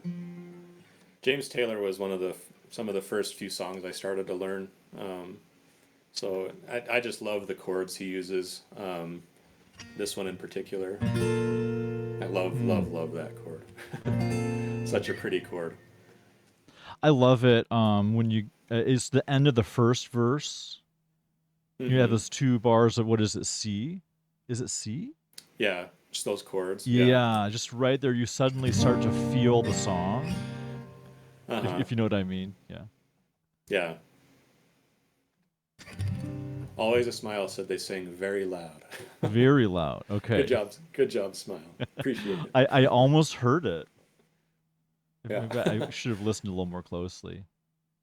I Thank think Hero sings some harmony too as well. So I need to visit Hira Stream again. It's been a minute since I stopped in. yeah, Hira, he's doing great. Last when time I've been in there, there's been lots of viewers and lots of engagement, and his stream's doing really well. he's It's got a good to really good see. sense of the vibe. Yes, yeah, absolutely. I still Let's don't know give a what shout my out vibe to is. give a shout out to Hero.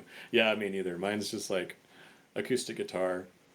I don't know, calm. I guess calming vibes. I definitely don't qualify. We're so eclectic. Yeah. I think that's my problem. People can't count on what is going to happen. Yeah. We have fun. Oh yeah, for sure. All right. What is next? I guess I need to play some stuff, huh? Almost Yeah. every yeah, you've got a few solos in here still. You've got Catching the Light, Berkeley Springs, Promontory Point, Aerial Boundaries.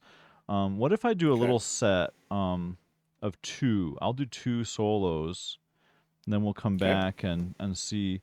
Um, I can shift the camera if you want to go off camera for a bit and have a little break. Sure. It's Yeah. totally up to you. Stand up and stretch my legs. That sounds like wow. That sounds like a great idea. I should have done that. Let me switch the scene and move my camera around a little bit. Okay.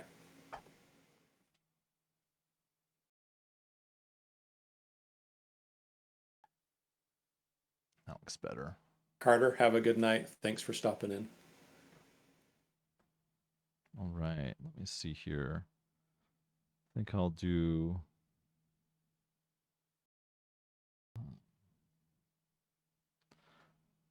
let's say I'll end the set with this bleach.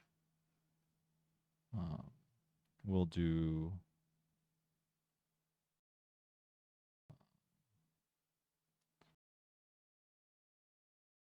we can do that. And we'll put this before it. Okay.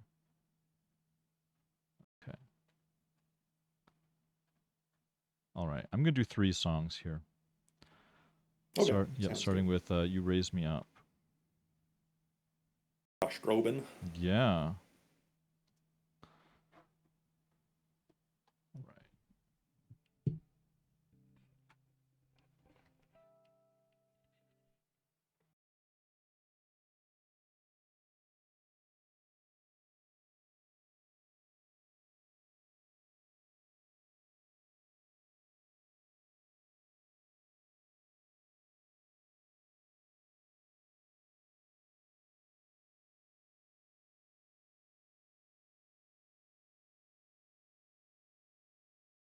Right. We're ready.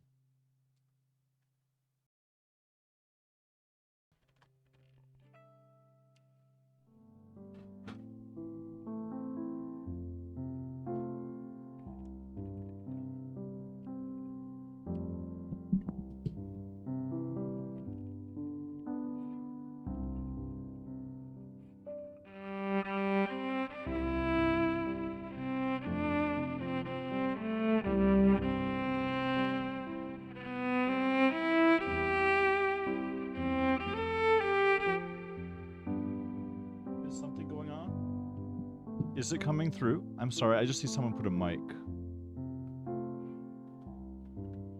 I hear it fine. Okay. I'll start one more time. Sorry about that. Is the backing track soft? Not to me. Okay. It sounds good to me. Okay, I just saw that comment about the mic. I'm sorry. I'll start one more time.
Yeah, I enjoy that one a lot.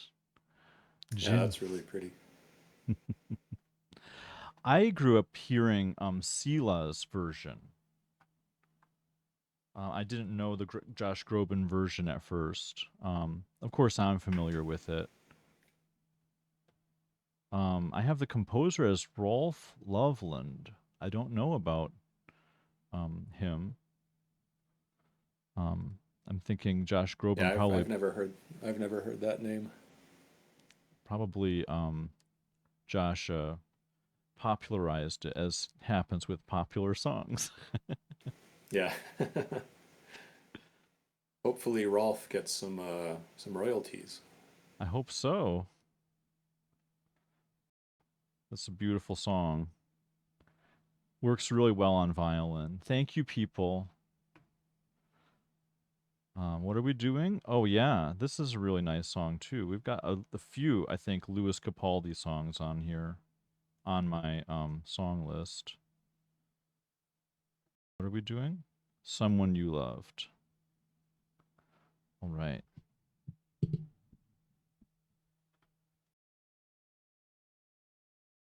Louis Capaldi has Tourette's, doesn't he? Am I thinking of the right person?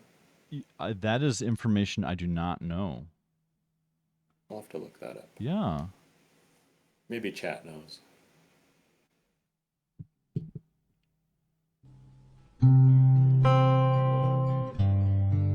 I think that's a little hot. Let me just take that down a little bit.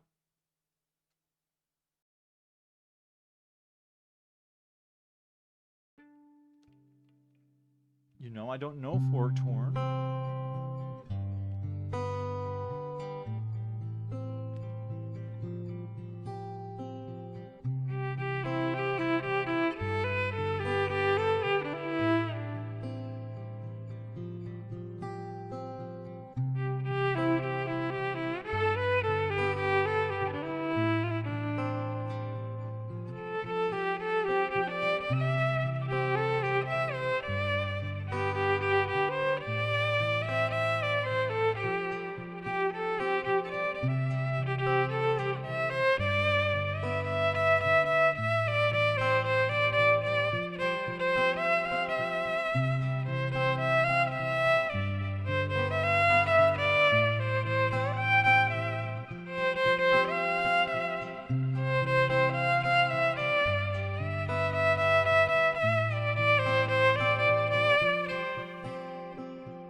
that's beautiful. The thing I always regret about playing songs like that is I can't represent the words. Yeah. I know just sitting here listening to it, it's really hard for me to not sing some of the parts. I'm like, I just hold your tongue, don't sing because it won't be in sync and it'll sound terrible. It's like part of me wants to just start belting it out. Yeah, yeah. And there are some songs like I'll visit these, especially karaoke streamers, and find these just great songs because I mean there are so many, and I just don't know them. What's Uh-huh. another one? Right here, Waiting, Richard Marx. I had to add that one after I encountered it, but um, knowing it's a beautiful song is one thing, but the violin, I can't share that dimension of the song to people. Um, but I still love them and I love playing them. Yeah. I think of all the instruments, I think the violin is very good at um, as sort of acting as a voice because you can add a lot of vibrato and you can slide in and out of notes and things. So I think as far as instruments go, playing an instrumental version of something, I think the violin's a really good vocal imitator in a way. But Yeah, yeah, I do agree that it's hard to get kind of the words or the emotion of the words across in just an instrumental. I've heard that talked about in a sense that instrumental music has this certain potential because it the expression is actually very specific. Like the character and the emotion of the sound is highly defined, but at the Yeah, same time, it's ambiguous in that you're not committing to specific words and meanings. So yeah, you can represent yeah. I could really, see yeah, that. Yeah, really intense emotions without saying the words. yeah, yeah. Exactly. And I think yeah, it leaves it open to some interpretation too for the listener to kind of internalize it and get an emotional response in whatever way is appropriate for them too. Yeah, You could have exactly. two people have completely different responses to the same song, just from their own experiences and things. Yeah, that's really beautiful. I'm going to play one more here. This is a nod to the anime side of our channel. I need to watch more anime because it really is beautiful. I don't really watch much of anything, to be honest. Um, but I have watched some really beautiful anime. This summer I watched a couple, and I need to watch something from Bleach, which is what this is taken from. We have a few selections from Bleach. This is from. This is Never Meant to Belong. It's a stream favorite. I've got to find it here Nice. for a second. Yeah. Yeah, I've never gotten into anime either, but I do know that the songs in anime can be are really pretty. I've never I'm trying to remember. I don't think even seen any. I've maybe seen like a movie or two, but every time I hear music from them, I'm like, oh wow, that's really pretty. Alpha Asura says Bleach is getting insane as it's wrapping up. I just love some of the artwork. It's so often is so stylized, and Yeah, just between that, some. I mean, I don't know a lot of the storylines. Obviously, you have to follow that. But that and the music are just really beautiful. It's a special world. yeah, for sure. All right, here we are.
lovely. Yeah, I love playing that one. Hira says, "Dang, I can tell you like playing this one."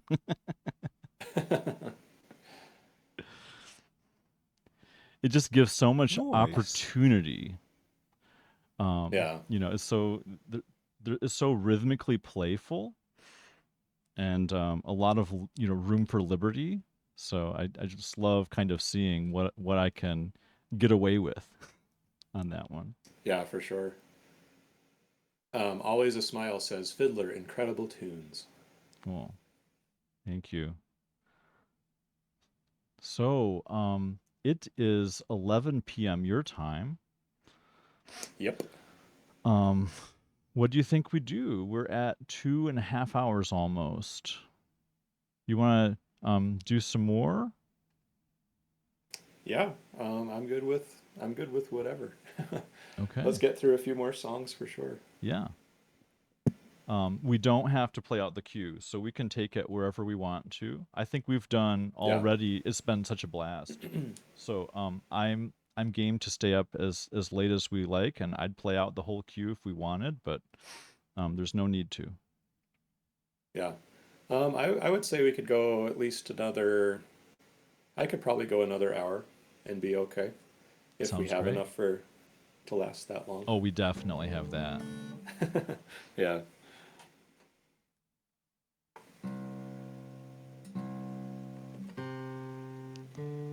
Should we do some? Would you like me to do some guitar solos? Sure. Do you want to play I think we've played Yeah. all of our we've played all of our ones together, right? I That we think had prepared. so. Yep. Yep. Okay. So feel free to play over any of the top of these if you would like to. Oh, yeah, I've got to bring you back. Oops. Oh yeah. And I've got to move my camera too. Yeah, I forgot all about it. Let's see, is that far enough? There we go. Yeah, that looks better. I hope someone in chat would have yelled at me. Just play the rest of the stream like that. Because I've got you down here. I can see you in my other monitor. So Yeah. I Yeah. forgot. Yeah, I have your stream open over here, and then I have my chat right here, and then I have Discord over here. So there's lots to look at right now.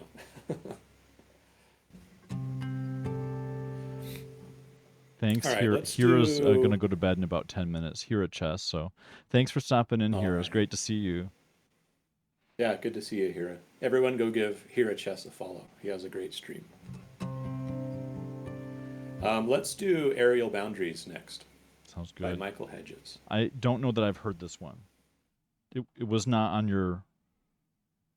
I can't remember if I've heard it or not, but I'll feel Yeah, it out. it's my favorite, my personal favorite song on the guitar. Um, it just like whenever I play it or whenever I hear it, it just kind of it like transports me mentally into like a different place almost. Um, so it's a really cool song. Written by Michael Hedges. One of my favorite quotes that he said. It's on my page. It says he said that I play the guitar because it lets me dream out loud, and I feel like this song just kind of really captures that mentality of dreaming out loud with the guitar. So, all right, let's play this. I need to get this setting here. Okay.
All right.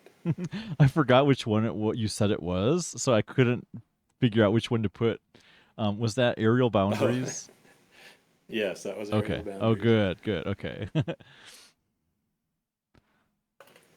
I thought Yeah, that's that what it song. was, but I couldn't remember. Yeah, that song has a lot going on in it, more than you probably can even hear. But you have one hand doing these hammer-ons the whole time in the background, and then your other hand is picking open strings and picking the strings that are hammered on. So you have to pick them at just the right time when your finger's on the right note, because then it's gone a second later. Mm.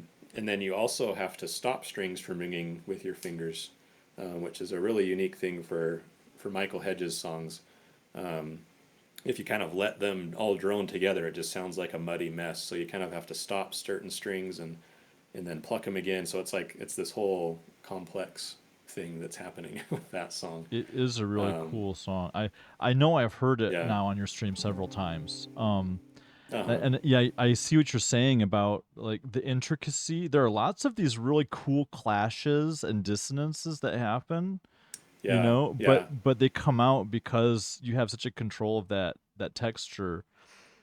Hmm. Uh, And I don't even do it completely 100% right. I tried to, I mean, I don't play it exactly the same way he does, just because I can't. He does so many little things like that that it's almost impossible for me to pick out each one and to figure out, everything that he's doing. But so I just kind of make the best of the song and do what I can with it. there's this one especially minor second dissonance. I think it's a B flat and an A. You've got Uh like this huh. D minor thing going on, and then it's just I'm not sure, but it just pops out. It's really beautiful, and Yeah. I also love the drive of those eighth notes or those constant notes, I should say. From the beginning Hmm. to the end, it's just really Yeah. creates this cohesion as you go through all those dissonances. Really cool. Yeah. Yeah. He's a very unique. Um, he was a very unique writer and guitar player. Um, as soon as you hear a song by Michael Hedges, you can immediately tell, okay, that's a Michael Hedges song, just because of the chord structures he uses, and yeah, like the clashes and different things. Like there's no other guitar player in the world that sounds like him. Um, and so like it's immediately recognizable as soon as you hear one of his songs. It's like, oh, that's a Michael Hedges song.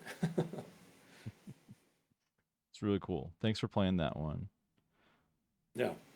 Uh, What do we have up next? What do I have left on my We've got on my Catching the list there? Light, Berkeley Springs, and Promontory Point. Okay, let's do Promontory Point up Sounds next. good.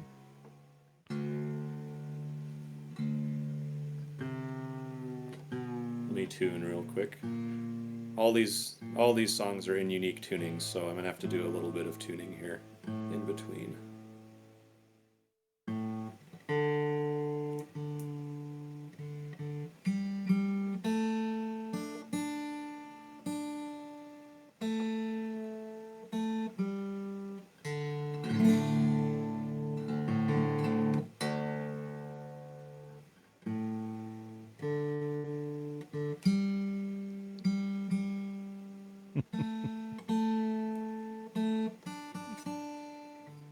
All right.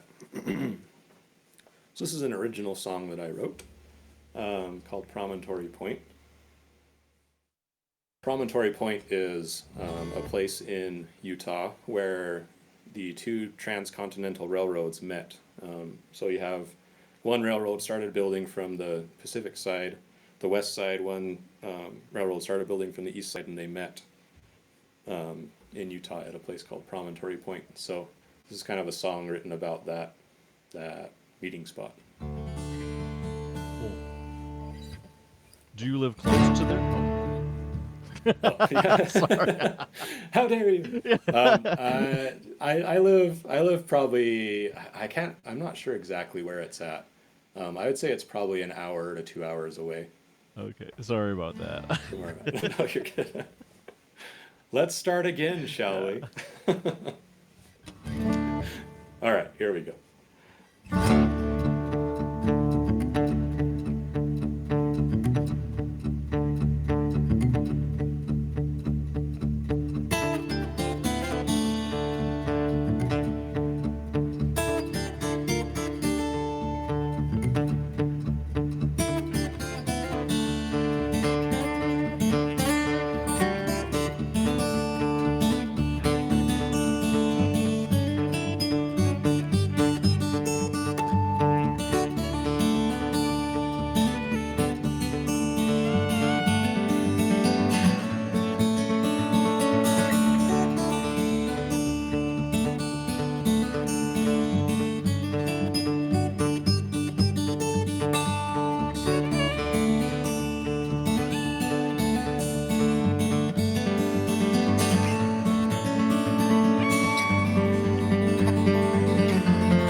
It's so fun.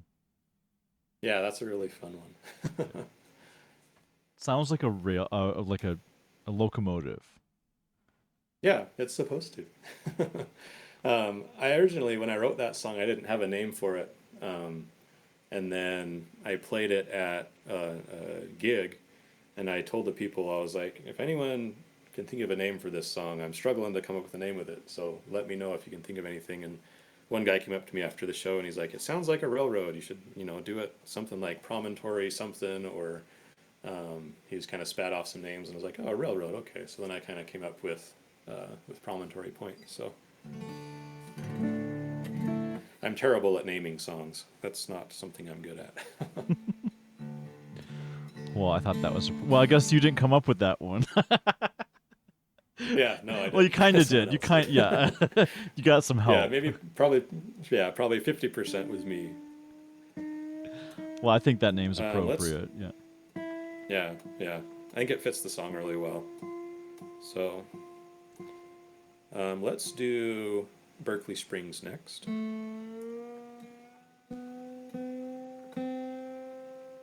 This one's in F. It's an open F tuning. Slippy Bug says Chicken Lips can be the name of your next song. You can have that one for Chicken free. lips. He's Okay, not going to charge you. I'll take it.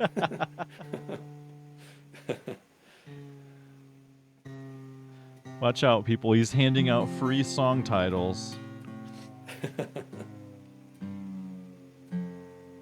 Whoops. This one goes. What are we doing next? I'm sorry. We'll do Berkeley Springs next. Okay. Where's A? Here it is.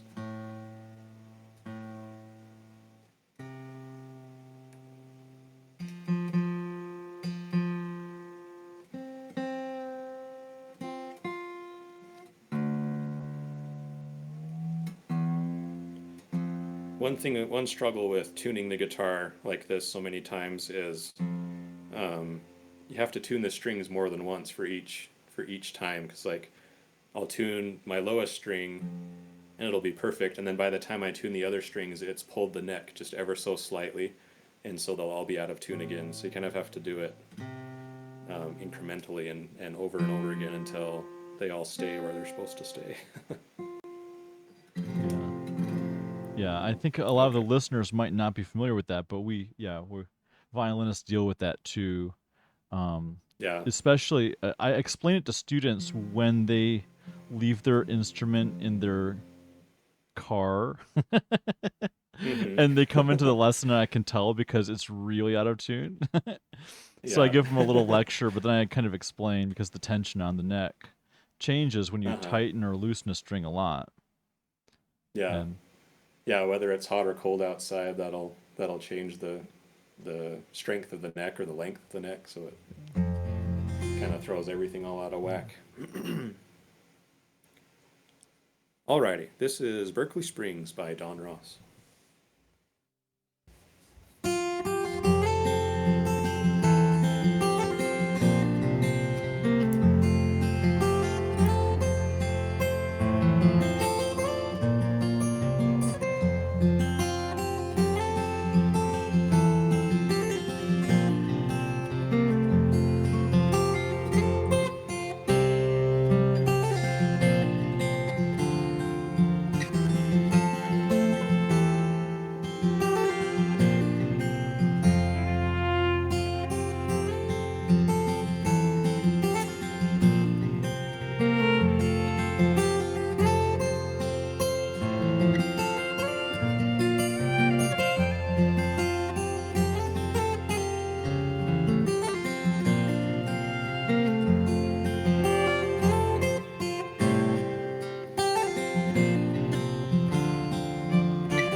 There we go. Oh yeah, that's really nice. I think that came off really well. Yeah, that one. When I heard that song, I was just like, I have to learn that song. It's so mellow and beautiful and calming. It's like it totally fits everything I look for in a guitar song. Um, so I was so excited when I finally got the music for it. I was like, yes, I'm gonna learn it. It took me like 2 days to learn just I'm because I was so sure. Yeah. excited about it. Yeah, that's like I can just see Christmas break in a cabin with the family. All the stresses of the Hmm. world are gone and you're Yeah, just together with the people you sitting by a love. fireplace or something. Exactly. Yeah, Yep, yep, yep. It's very wearing some nice sweaters. evocative. We just got another raid. Nicola, thanks for stopping in. I know you're getting ready for work. She is in Scotland. She is a piano streamer. And she Nice. practices every morning before she goes to work. She's very consistent, fascinating individual, and yeah, just gonna give her a little shout out and appreciation for the raid. Yeah, thank you for the rate. So, what do you want to do?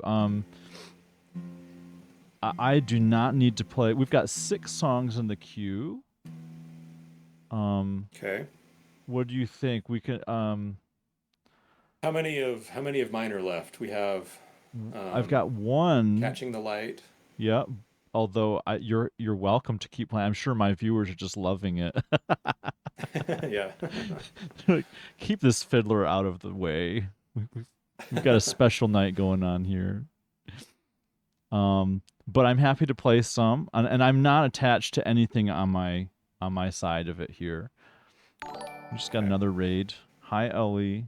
Hope you're doing well. Thanks for stopping in. Um, let's see. Let's see. Mario, can you get me the tuning for Catching the Light? Let's just Welcome do to the that one. stream, fiddle friends. And then we can. I mean, I'm happy to do more. We don't have to stick to the ones Okay, that I Chip. sent you. So I'm happy to do whatever. But Um, let's do that last one for me, and then just kind of take it from there. I'm just going to answer a question, and Luke, maybe you can help me. Flanker's wondering if we're going to make the VODs available for this. Are you okay with making the VOD available? Oh yeah, absolutely. I'll make Great. it available on mine as well. So Yeah. So Pavel, give if you haven't followed Guytar, give him a follow, and this will be available on both of our streams or channels. yep. Cool.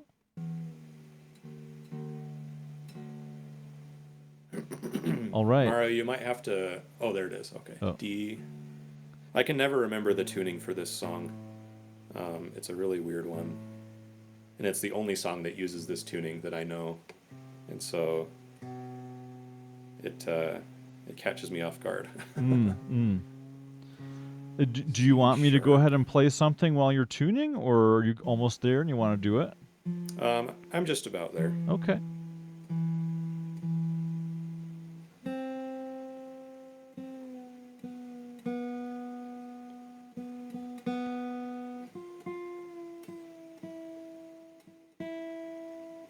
Alrighty.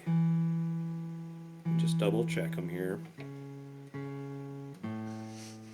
I think this would be a really cool one with violin over the top if you want to do some Okay. improvisation. I'll do what I can. You were talking earlier about trying to like softly tune under conversation, and I've learned not to do that. I'll do it Yeah. in rehearsals or on stream, and I'll try to like just cover the fact that I'm tuning, and I just always take forever, and I do a bad job. So Yeah, I'm getting better at it, but there are certainly times when I just completely lose track of what I'm doing, and I'm like completely in the wrong tuning.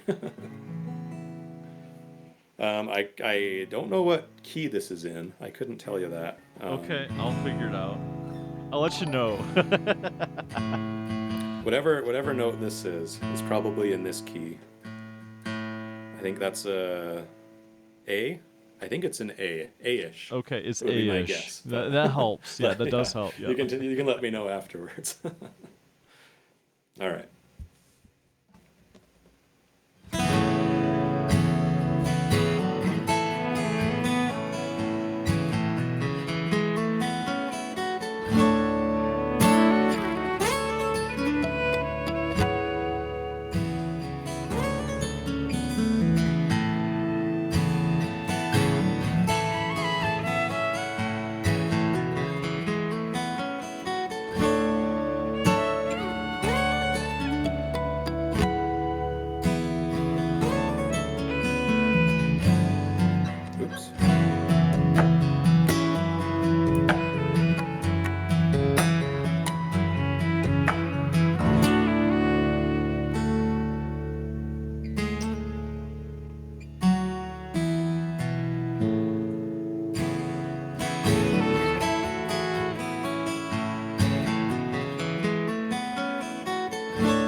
There you have it. You have it. Definitely A. That's a fun song.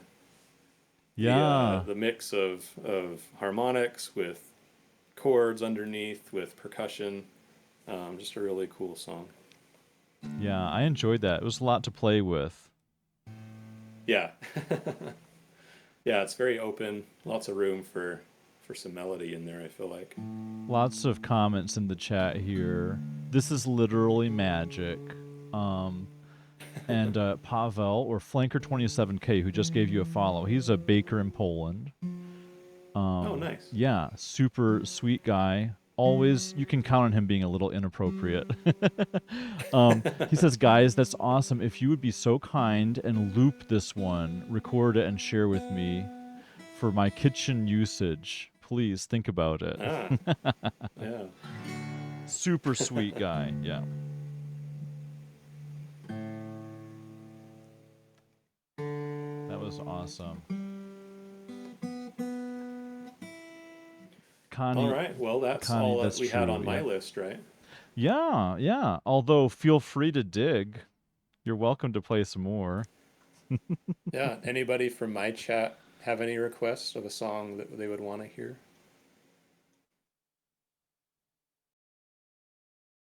You think would maybe sound good with fiddler playing along with it? By the way, we got lots of gifted subs from Fluteberry's music. Um, Luke, are Nice. you gonna? I know how you all are up in Utah, and it's hard to spell things. Um, Yeah. are you ever gonna figure that out? I don't know. It's if I want to figure it out. That's the question. Or the-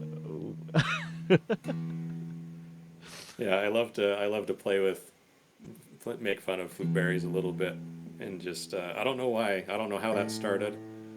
I think I just accidentally typed it wrong once, and then it just kind of became this meme that whenever I see fluteberries, I try to think of a different way to spell her name.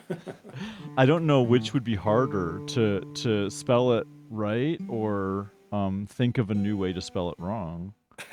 Yeah, yeah, for sure. Let's Okay. see. My chat says that they'd like to hear one of my originals called Redemption. Father Tar, we already played Somewhere Over the Rainbow. We could do it again, I guess. I don't think there would be any harm in doing it again. Yeah. Galtar would like to hear The Duke. Oh, that would be really The pretty Duke with is really violin. good. Yeah. Yeah. Let's do Redemption and The Duke. Do you mind if I And get then your we could tuning? Actually, I think I'm a little flat from where you are right now. I'm not sure. sure.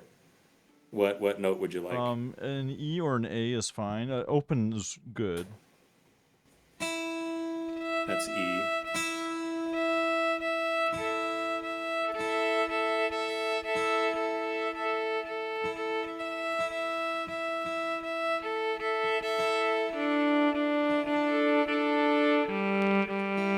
Better make sure I'm in tune. Yep, I'm in tune.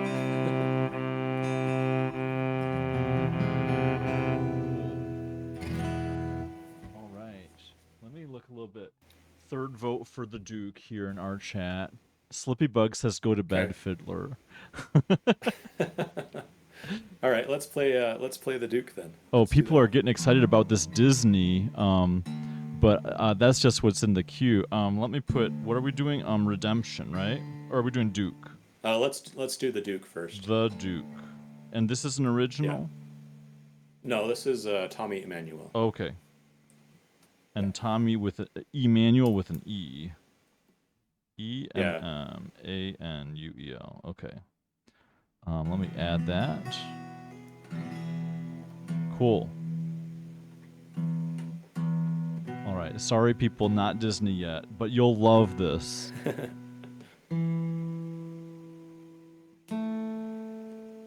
For My Father would also be nice. Yeah, we could do that one maybe.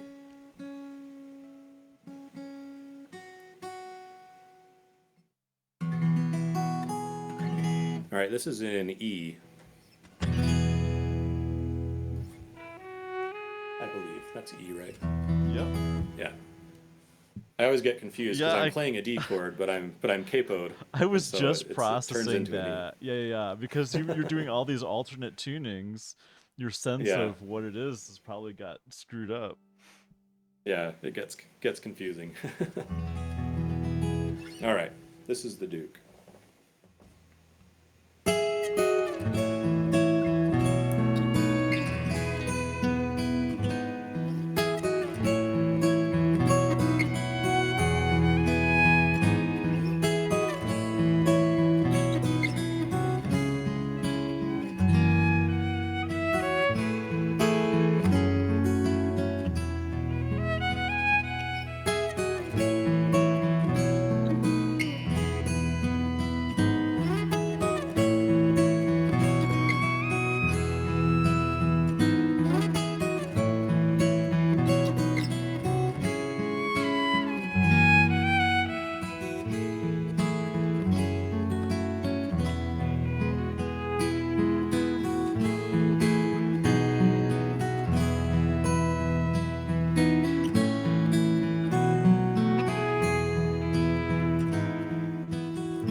Oh, that's so good. Yeah, that's a beautiful song. Kind of has a um, John Wayne vibe to it or something. Hmm. Yeah, I can see that.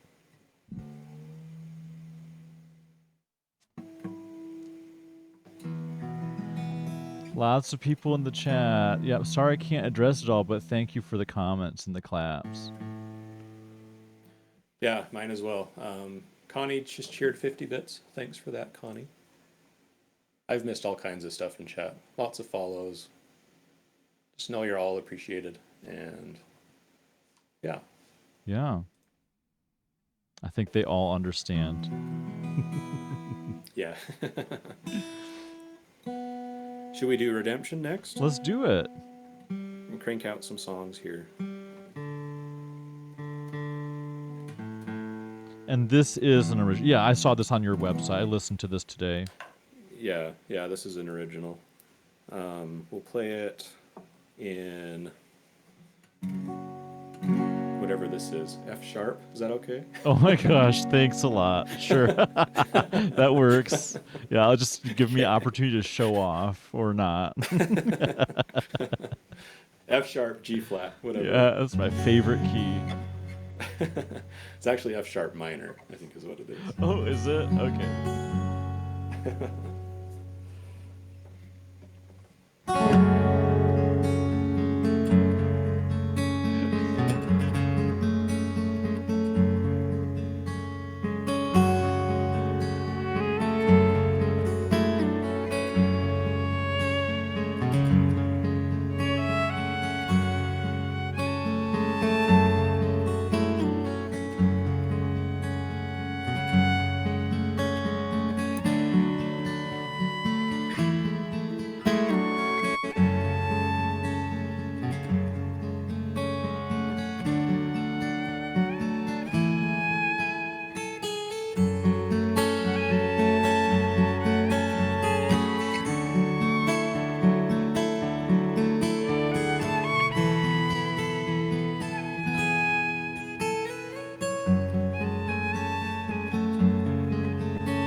I have to confess, it was not hard to play an F sharp major with that. Yeah. That worked It's a just pretty fine. simple song. It's just, Yeah. yeah, it's as long as you know the scale or know the key, I don't think it's too bad. It was nice actually. F sharp minor, it was modal, right? So it wasn't like really. The F sharp minor is actually easier than F sharp major. Oh, So it really? was a nice way to kind of feel out the instrument and what works, and then it's Ah, just yeah. then it was happy. I don't know what modal means, but that sounds good.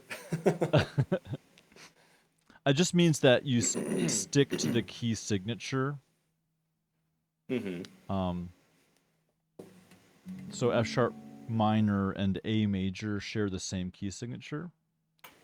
Oh, So okay. it's basically A major, but you're just focusing on different notes in the scale. Yeah, yeah, yeah. They share the same notes, but yeah, I got you. Yep. All right. What's next? Um, I'm happy to play something. I'm enjoying playing all these originals of yours, and um, Yeah. yeah, I know you've probably got about what 15 minutes before we need to start wrapping it up, right? Yeah. Let me pull up my song list. Chicky is asking if you heard me play. I can't pronounce this. It's a Swedish song, Kopangan. I did a live learn of it the other night, and she's been asking about it. Um, I might, I might do that for her. Okay. Um, but it would be as a solo. Chicky, are you going to be awake a little bit later? Um, I'm not sure how to end. I think what can happen is if we want to do a little bit after Luke raids out, right? You can probably raid out with your chat, and then we'll be Yeah. left here. And I don't think I'm going to stay up that much longer, but I'll take that request for Chicky, and probably end shortly after Luke raids out. So let's save that and do what we can with the duet stuff um, in the next 10-15 minutes. Yeah, that sounds good. I could always just raid you. I'll let you discuss that with your chat. What song do you Yeah. want to do? Let's do For My Father next, by Andy McKee. MCKEE. Yes. He's the one that signed your guitar, right? Yeah. He's the signature down by the bridge down here. One of my viewers, I think you know, I can't remember who, was commenting on that signature. Yeah. They noticed. Yeah, so it's Andy McKee down here at the base, and then Tommy Emmanuel has signed it up here.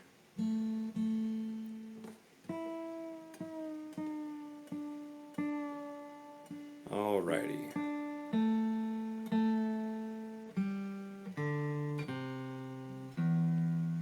And then capo it. Thank you, Mario, for getting me tunings and capo spots and everything.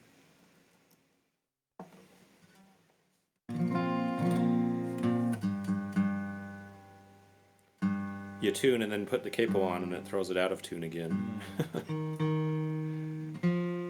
But we should be pretty close.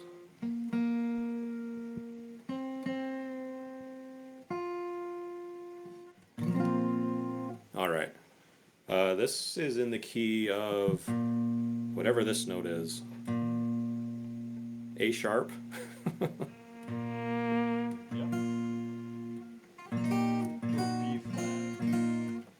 Yeah, or E flat. B flat, right?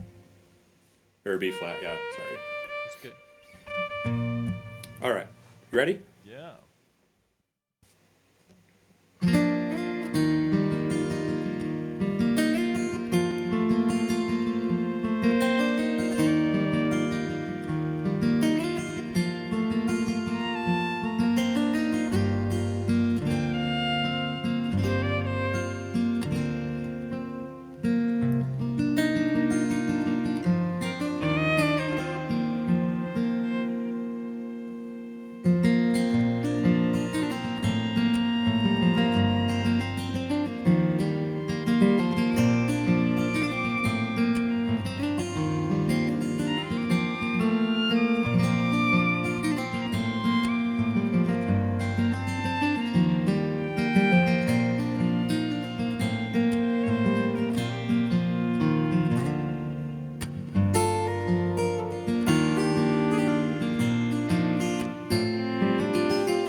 Oh, that was awesome.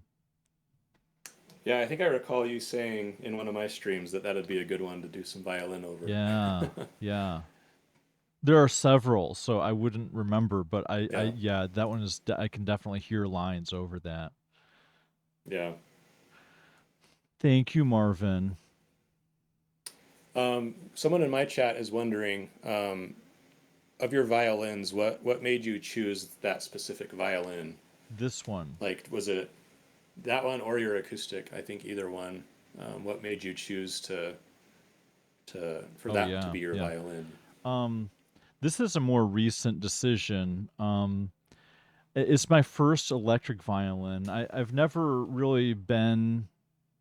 Uh, I've done some gigging in the past, and it's always been kind of frustrating because you have to be amplified, and you know, when you have a really fine acoustic instrument, putting anything on it like a pickup is just not. I don't want to do that. I feel like it's gonna, yeah, destroy this. It's like an antique. Yeah. I definitely needed one. Although I don't do a lot of IRL gigs with this instrument actually, but I chose it because I needed to be able to stream after hours. That's why I bought it. Um, and the NS Design instruments, they have a really nuanced pickup, and so I'm really impressed by. I really I couldn't try instruments because the shops that had these in stock were just too far away, and it wasn't practical. Mm, So I yeah. watched a lot of videos, listened to what people said, and found what people did and didn't like. And really the two um, brands that I was looking at were Yamahas, which they're really great. Um, and I felt like I was tempted by the Yamaha, but I feel like it's the sound profile is a little bit um it's a little it's more present, but it's a little bit simpler. And this one, Yeah. some people don't like that it has kind of a muted quality to it, but that it gives it some richness and some depth. And I can really pull a lot of different colors out of this instrument. Dif- So that's why yeah. I Different like it. dynamics and Yep. things. Yeah. Yep. Yeah. Like there's an Cool. effect called solpant, that kind of icy sound, and that's just an example. Oh, you can't hear that. I Yeah, can't, but yeah, yeah, chat yeah, can. yeah. And it's just to be able to do that on an electric fiddle is amazing to me. So it has a lot of Yeah. richness to it. I'll stop talking now, but that's why I chose that one. Cool. What do you want to Alrighty. Let's see. do? Should we do Somewhere Over the Rainbow one more time, Let's do that. I think that's a and perfect then end. call it a Yep, night? yep. I think that's perfect. All right. I should have been tuning while we were talking. Uh, I've got to find my music anyway. All right. I'm not too far from standard tuning, so. Okay.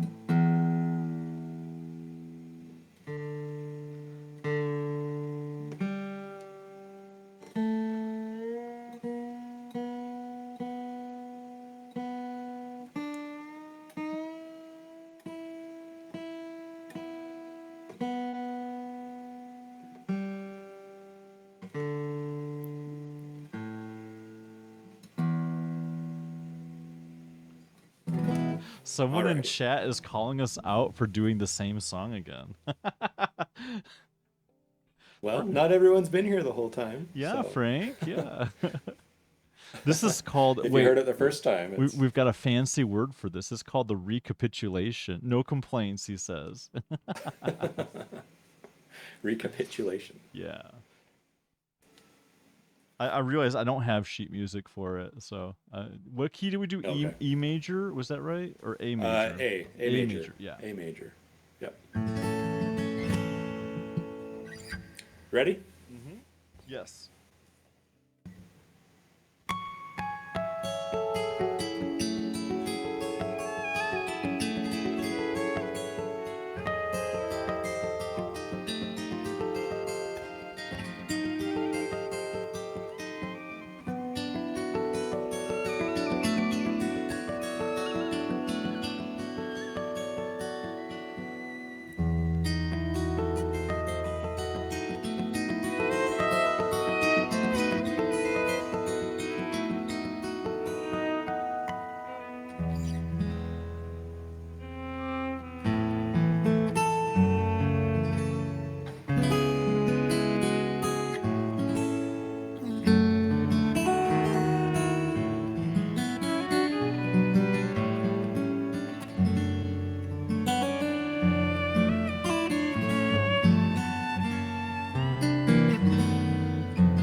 Great job, man.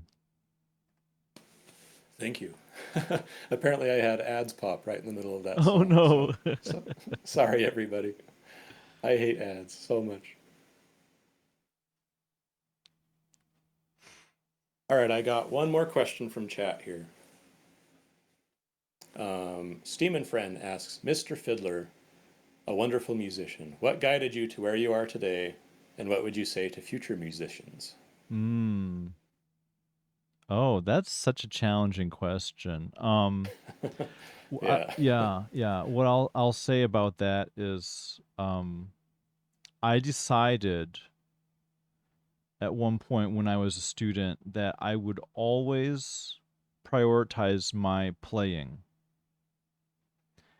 and I'm not above anything. Whatever my situation requires me to do, I try to maintain the humility to do that, whatever life deems necessary.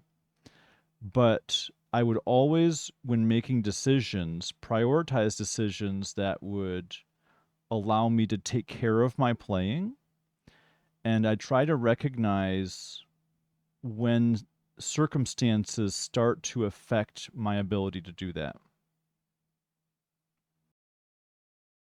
Because we live a very long life. Humans live a long life.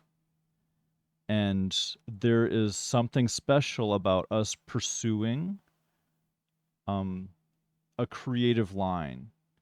And you cannot replace what it takes for decades of care and pursuit of a craft. I think that's just so special. And this, where we are as a society, and with all this, what we're on right here, Twitch, I mean, we see so much that we have a short attention span, but each of us has a passion, and I think guarding that is really important. So I think that's what's really led me to where I am as an artist and a human. Amen. I would say so. Yeah, Yeah. I appreciate that. Alrighty. Well, I think that's about it for me. Thank you, Fiddler, for putting this together and making this happen. This has been an absolute blast, and I can't wait to listen to the VOD and hear what you actually played. Man, I cannot tell you how I'm on cloud nine right now. This was just an absolute blast. I can't believe it worked so well. Yeah. Yeah, I can't wait to listen to the VOD either. I just felt I'm glad we had that test run yesterday. That really put me Yeah. at ease. I didn't know if this was even going to happen. And Yeah. Yeah, for sure. you're just fantastic. Fun, relaxed, easy to work with, amazing musicianship. Um, yeah, I know my channel has just absolutely loved this. Um, yeah. Yeah, mine has as well. Yeah, let's do it again. We'll do it Let's again yeah, sometime for yeah. sure. We'll talk about it and think about what would be fresh and make sense. Yeah. Awesome. Well, I'm gonna let you do your thing. I guess what do we do? I can end this. Wait, you're streaming. Oh. How- Here's the How do we question. end, Yeah. chat? How do we end? Because yeah, um you are So I'll streaming. probably You can yeah. raid. So You can I'll raid. end Yeah. the we can raid. I'll end the Discord call here, um, and then I'll just raid out my channel um, to somebody. Do you I mean, I don't even you're know. not streaming video into your OBS. Do you want to go ahead and raid before you end the call? Oh, sure. Yeah, we can do that. Then we can end your call and I'll work with my chat. All right, sounds good. I think we're going to go to. Let's go to Yenna, Mario. Oh, she's Do you wanna get fantastic. that one? Yeah. She is. She's incredible. I Very soothing, very calming. I think you're the one who got me to follow her actually. Nice. Yeah, I rated her a number of times. She's one of my favorite piano players here on Twitch. So yeah, Mario, go ahead and rate us out whenever you're ready. Thanks everybody for being here in my channel, and Fiddlers as well for the support, for all the follows, the bits, the subs, everything.